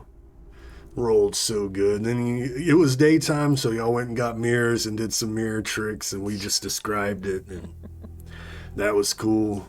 Found out that the vampires might be in contact with someone in the Duke's court and stuff, and then we go to episode 11, which this was where we suddenly became geniuses of planning. I know. I met Diabolus. You met Diabolus. Yeah, Second time. Daddy Diabolus. Yeah. 2 Yeah. times. I hate you. Daddy I hate you. Diabolus. Episode 11, which I have already forgotten the name of it, because my notes are bad for this last episode. They are everywhere, scattered. I didn't put them in the book. My notes, they're all scattered all over. This is what my notes look like before they enter the book. Somewhere on some page, either at work, I find a piece of paper, start scrawling notes, or something. So, what was the name of that episode? GG Good with my question. Diabolus. It's gonna happen. It's gonna happen. No. 'Twas the night He's before. 'Twas the night before Skib Givings, and all through the house there were vampires stirring. So, yeah, episode 11. I wanted to, before we actually started getting into more wider stuff, or before I start getting more stuff, I wanted to wrap up Eena's thing. And I hope it's okay because, Shadow the Demon Lord runs faster. So I hope it's okay we did it in one episode, but we brought Cravensworth back. Y'all knew that he was coming. Y'all started out in a meeting with Ezekiel trying to find out things. I just put you into scenes to, test that out. And that went pretty well, I'd say. 100%. You all did good on your rolls. Amber failed a few rolls, but used fortune. I love the idea of putting the traps in the sewer with the holy water. GiGi, you got to meet Daddy Diabolus, and you got to go to hell and see what your version of hell would look like, which was pretty, edgy. Skeleton. Edgy. And then Now I have to think what Sticky's version of hell would look like. Probably a lot of fucking. a lot of fucking. By the way, Mally, can you stand up? I want to see your shirt. What does it say? Oh, it says what is best in life, and it's a Conan shirt. Oh, and there's nothing else? On the back, it says to crush your enemies, see them Yes! driven before you, and to Yes! hear the lamentation of the women. Yes! Fuck yeah. Sorry, it's something that is ingrained into my head. Hell yeah. Awesome, yeah. Do you know the sorry to get off Ray, but do you know the Conan the Barbarian song from that? And hear the lamentation of the women. Hear the lamentation of the women. Yes! Hell yeah. I push on this wheel. Okay, sorry. No. I'm going to be I love listening that to song. that. Yes, me too. Me too. Awesome. Yeah, I didn't know what shirt to wear. It was either a metal shirt or this shirt, so I wore this one. Awesome. But yeah. Whoosh with. But yeah, you planned, you prepared. So in my mind, I was like, depending on how this goes, if you slow them down, you get a chance to prepare more. So you were able to prepare yourself in the mansion. And I was like, if you lay traps and the traps go off, then we're gonna do some damage. So the bad guys came in already damaged and stuff. And then we had the confrontation with Cornelius, which I know your ability, Twixie. It's a save or nothing, but it just felt right. He only had like a few hit points left. That it was a save or half damage. He saved, of course, at the very end, but I was like, that's not how it's gonna go out. Y'all will just chase him down and kill him. He's got 5 hit points. So I was like, save or half. Let's let you finish him in a chaotic fashion. So that's And my that was reasoning. Freaking sick. Yeah, that was beautiful. Actually. I still remember you bringing them all into the room, and immediately my face was just like, oh boy. Just because I remember the spell that I took last time, and I was like, oh, oh. Hell yeah. And it's always fun to allow players to take advantage of their cool shit. It wasn't purposeful. Oh, and oh yeah, when we had some, yeah, that was there, blah blah blah. I know, sorry. I'm trying to rush myself now, but I love the Eena scenes going through the city and then going through the sewers when I was rewatching while I was editing and stuff. I was like, man, that was fucking beautiful. And then I didn't kill those goblins. Twixie, Yeah, so Twixie, message me. Private message me. I literally messaged Wow. you mid-game and said, nah, they're not living. They're not living. you are evil. And Hey, yeah, they killed me first. Yeah, true. yeah, payback, right? And I thought it was fitting for you to remove his heart since yours had to be removed. Evil. But yeah, that's pretty much a wrap up. We were at the end of episode 11. You killed Cravensworth. You have grand plans right now to go to the 7 Spires to meet with Cardinal Michael and pitch your amusement park and all that. At least that's what I remember. Yes. Anything else? I mean, not from me. Like, my plan is to do the amusement part next, and whatever happens in the 7 Spires, like I'm for it. I'm ready for a holiday. I'm ready for the beach episode still. Any final questions, wishes for the future, character goals, any chat questions? I wanted chat to bring questions too, but we ran long. We can ramble. I can ramble. I love this shit, so I'm gonna ramble about it. Rain says, I kind of missed the last few seconds of episode 11 when watching and missed the child-like Astrid part. Oh yeah, and we ended episode 11 because GiGi received a message from Diabolus, which the chat and the audience and the players didn't hear, but Diabolus told GiGi, hey, a child with the appearance of Astrid will arrive in Vanderbrunn. Take them with you to the Holy Kingdom. And that was the final image of episode 11 was Astrid, or a child with the image of Astrid arriving during Mass, looking upon GiGi, GiGi looking upon them. And that's how episode 11 ended. Annex is jokingly asking when is the whole MoG recapped in 20 minutes episode. I guess like you mean like how Critical Role does it with their arcs and stuff. I think that's not a bad idea. Like we could try doing like some kind of narrative. Like I mean, Manly, you are such a great storyteller. You know, I think like if we could even do that with tiers. Like beginning with tiers, like having a recap of tiers, like 20 minutes recap. You know, just the most important parts, and then like make a narrative thing out of it or something. It's a real good idea. I can definitely try. I try to do that for the recaps, right? When I do the recaps, they're usually longer. I'm like, that's too much. I need to cut that. That's not pertinent. Cut that. So I try to make the recaps not so long, though I still make them longer. But that's a good idea. Basically, a bunch of recaps. Mm-hmm. Okay, basically. On the last episode. Yeah, we could come up with some. It sounds like a very good idea actually for a YouTube format. Hell yeah. Good idea. Who thought of that? Annex. Annex. Good idea, Annex. Definitely gonna have to work on that. But it's all important. No, it's not. It's not. Not everything is important. Thanks, Z.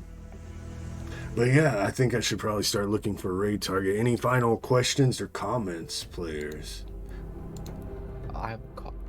Okay, you know in Faye's funeral, I didn't know what to say for Faye's Basket's funeral, because I didn't want to be like, I didn't know how to say, I hope she's rotting in hell in a nice way. I hope she's rotting in hell with Diabolus in a nice way. I hope she's partying hard at the cat cafe down in hell.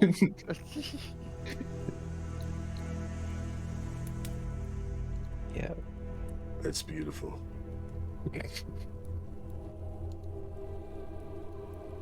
I don't particularly have anything, simply because I think I've already had a little bit of a discussion with you, as you know where I'm heading with things, so I'm just waiting for like my master path and everything, and just gonna be be ready. Question, didn't we level up actually? Are we level 7 now? No, Are we master? You just hit level 6. One away. Oh, okay. One away.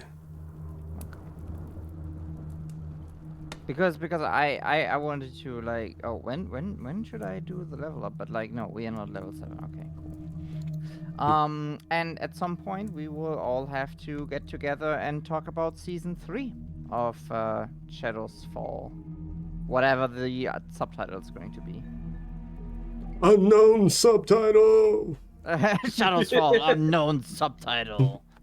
Do we get beat? Shadows Fall. I haven't thought of a title yet.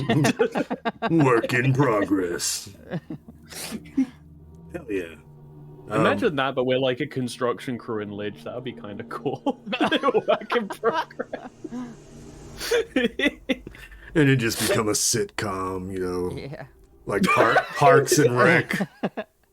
We actually just don't level up or anything. It's just 100% roleplay, but like an office job. Shadows Fall. This is season 2. Yes, the first season was Tears of Heaven. It was a completely different campaign. Actually. Yeah. You can all watch it on YouTube. You can, yeah. So, You can watch us all cry in the last episode. exclamation mark socials should bring that Yeah. up real quick. Also, I have to add, like, don't be put off by the first episode. Like, you know, it gets better. It gets really, really good. Like the first episode, it was our beginning. So like the production value is not. It's like it's still good, you know, for what it is. But like it's not MoG, you know. It's we stepped up like a lot with MoG actually. Yeah, So, and we're always getting better with MoG. Yeah. I mean, I think everyone... Ooh, overheated. Ah! So Twixie will be My- paused like that. But yeah, I'm just gonna be staring at GiGi horrified. Demon from my nightmare. And Of the more. nice. No, don't worry about the ketchup, Anax. Season 2, this is, in my mind, in my head canon, though I have never watched the American Horror Story series. It's like an anthology, as from what I know. So that is what I'm trying to go with Shadows Fall. Like an anthology with new stories every season, new characters every season. That's the idea. So don't worry about, I mean, I appreciate it if you watch season 1, but no obligation to catch up with season 1 to understand season 2. Completely different stories, same setting currently, may change. Oh yeah, yeah. Like the seasons are completely separate from each other. Like it's like Final Fantasy games, you know. Like all the games are separate from each other, but like they kind of share like stuff from each world and stuff. Yeah, like finger nipples. Like Final Like, yeah, like Fantasy finger has, nipples. yeah, Final Fantasy has Final Fantasy Sid. had, yeah. We have finger nipples. Is I was gonna say, frickin' Sid is in every single one, because I only Yeah. found that out when I played 14, and one of the main like characters is called Sid, and I was like, okay, cool. Then I looked at another one, I was like, Sid. And I looked at another one, I was like, Sid. Sid. Why are you still here? I like how Trixie's mod is chronically her size. And it's funny because I still have fatter tits than you. Fuck!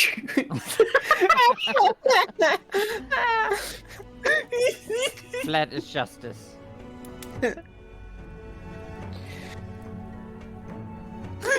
I destroyed some plow and folk. Hey, Trixie.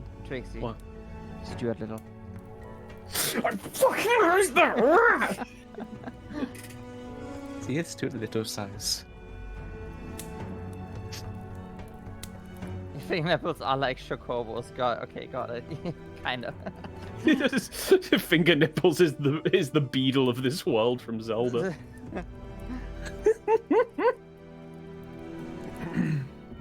Well, But yeah, no, Yes. I have nothing to add. Like now, like yeah, everything I wanted to say in it, I said, and I'm really excited for how it goes on, and like how many more we are going to have. Like I mean, it feels like we are over the half of the season probably. Well, you definitely have, 4 adventures left, because you're level 6, so a 6 adventure, 7 adventure, 8 adventure, 9 adventure, 5 adventures, right? So a minimum of 5 episodes, a maximum of 10 to 15. I mean, if it's like 10 or 15, then this is like the mid-season finale or something, Yeah. which is really Home- cool. homebrew Like, at when you level think about 11. it. Hmm? Homebrew level 11 and 12. It's not even a homebrew. Like there is level 11. You know, Mhm. it's the legendary level. Oh. This is where Oh, you big- become a paragon, basically. Become God. Well, I'm going. Oh, go ahead. Go Which ahead. I hope we will get into this kind of stuff in the next season. Possibly. Spoiler alert. Possibly. Possibly. Spoiler alert. But I'm gonna raid someone that I haven't raided before. They raided me a while back in the day when I still talk like this, and they were such a cool person. So the magical bard, I'm gonna raid Bard. They're Yours. with their cool ass dragon model. So I'll be back next Saturday for Masks, A New Generation, and then the Saturday after that for the next episode of MoG, and we find out about this childlike Astrid. Oh yeah, Shadows Fall. That's perfect raid message. Shadows Fall. If you have the emotes, use the emotes. If not, just Shadows Fall is perfectly fine. So actually tomorrow I probably will either run something. How much time do I have? I was thinking about doing something Shadow of the Demon Lord related tomorrow for stream. Maybe do like a quick character creation, maybe a combat tutorial, since I always wanted to make YouTube videos about them, but I don't really have the time. So maybe if I do it on stream and then edit it out, it might turn out good. We'll see. We'll try. Well, so maybe see for that tomorrow. Wow, that was so fast. All right. So, Yeah. So we will raid now. Thank you again, everybody, for hanging out and listening to us ramble about this campaign that I'm having so much fun with. Love you all. Bye. Bye. Bye. Bye.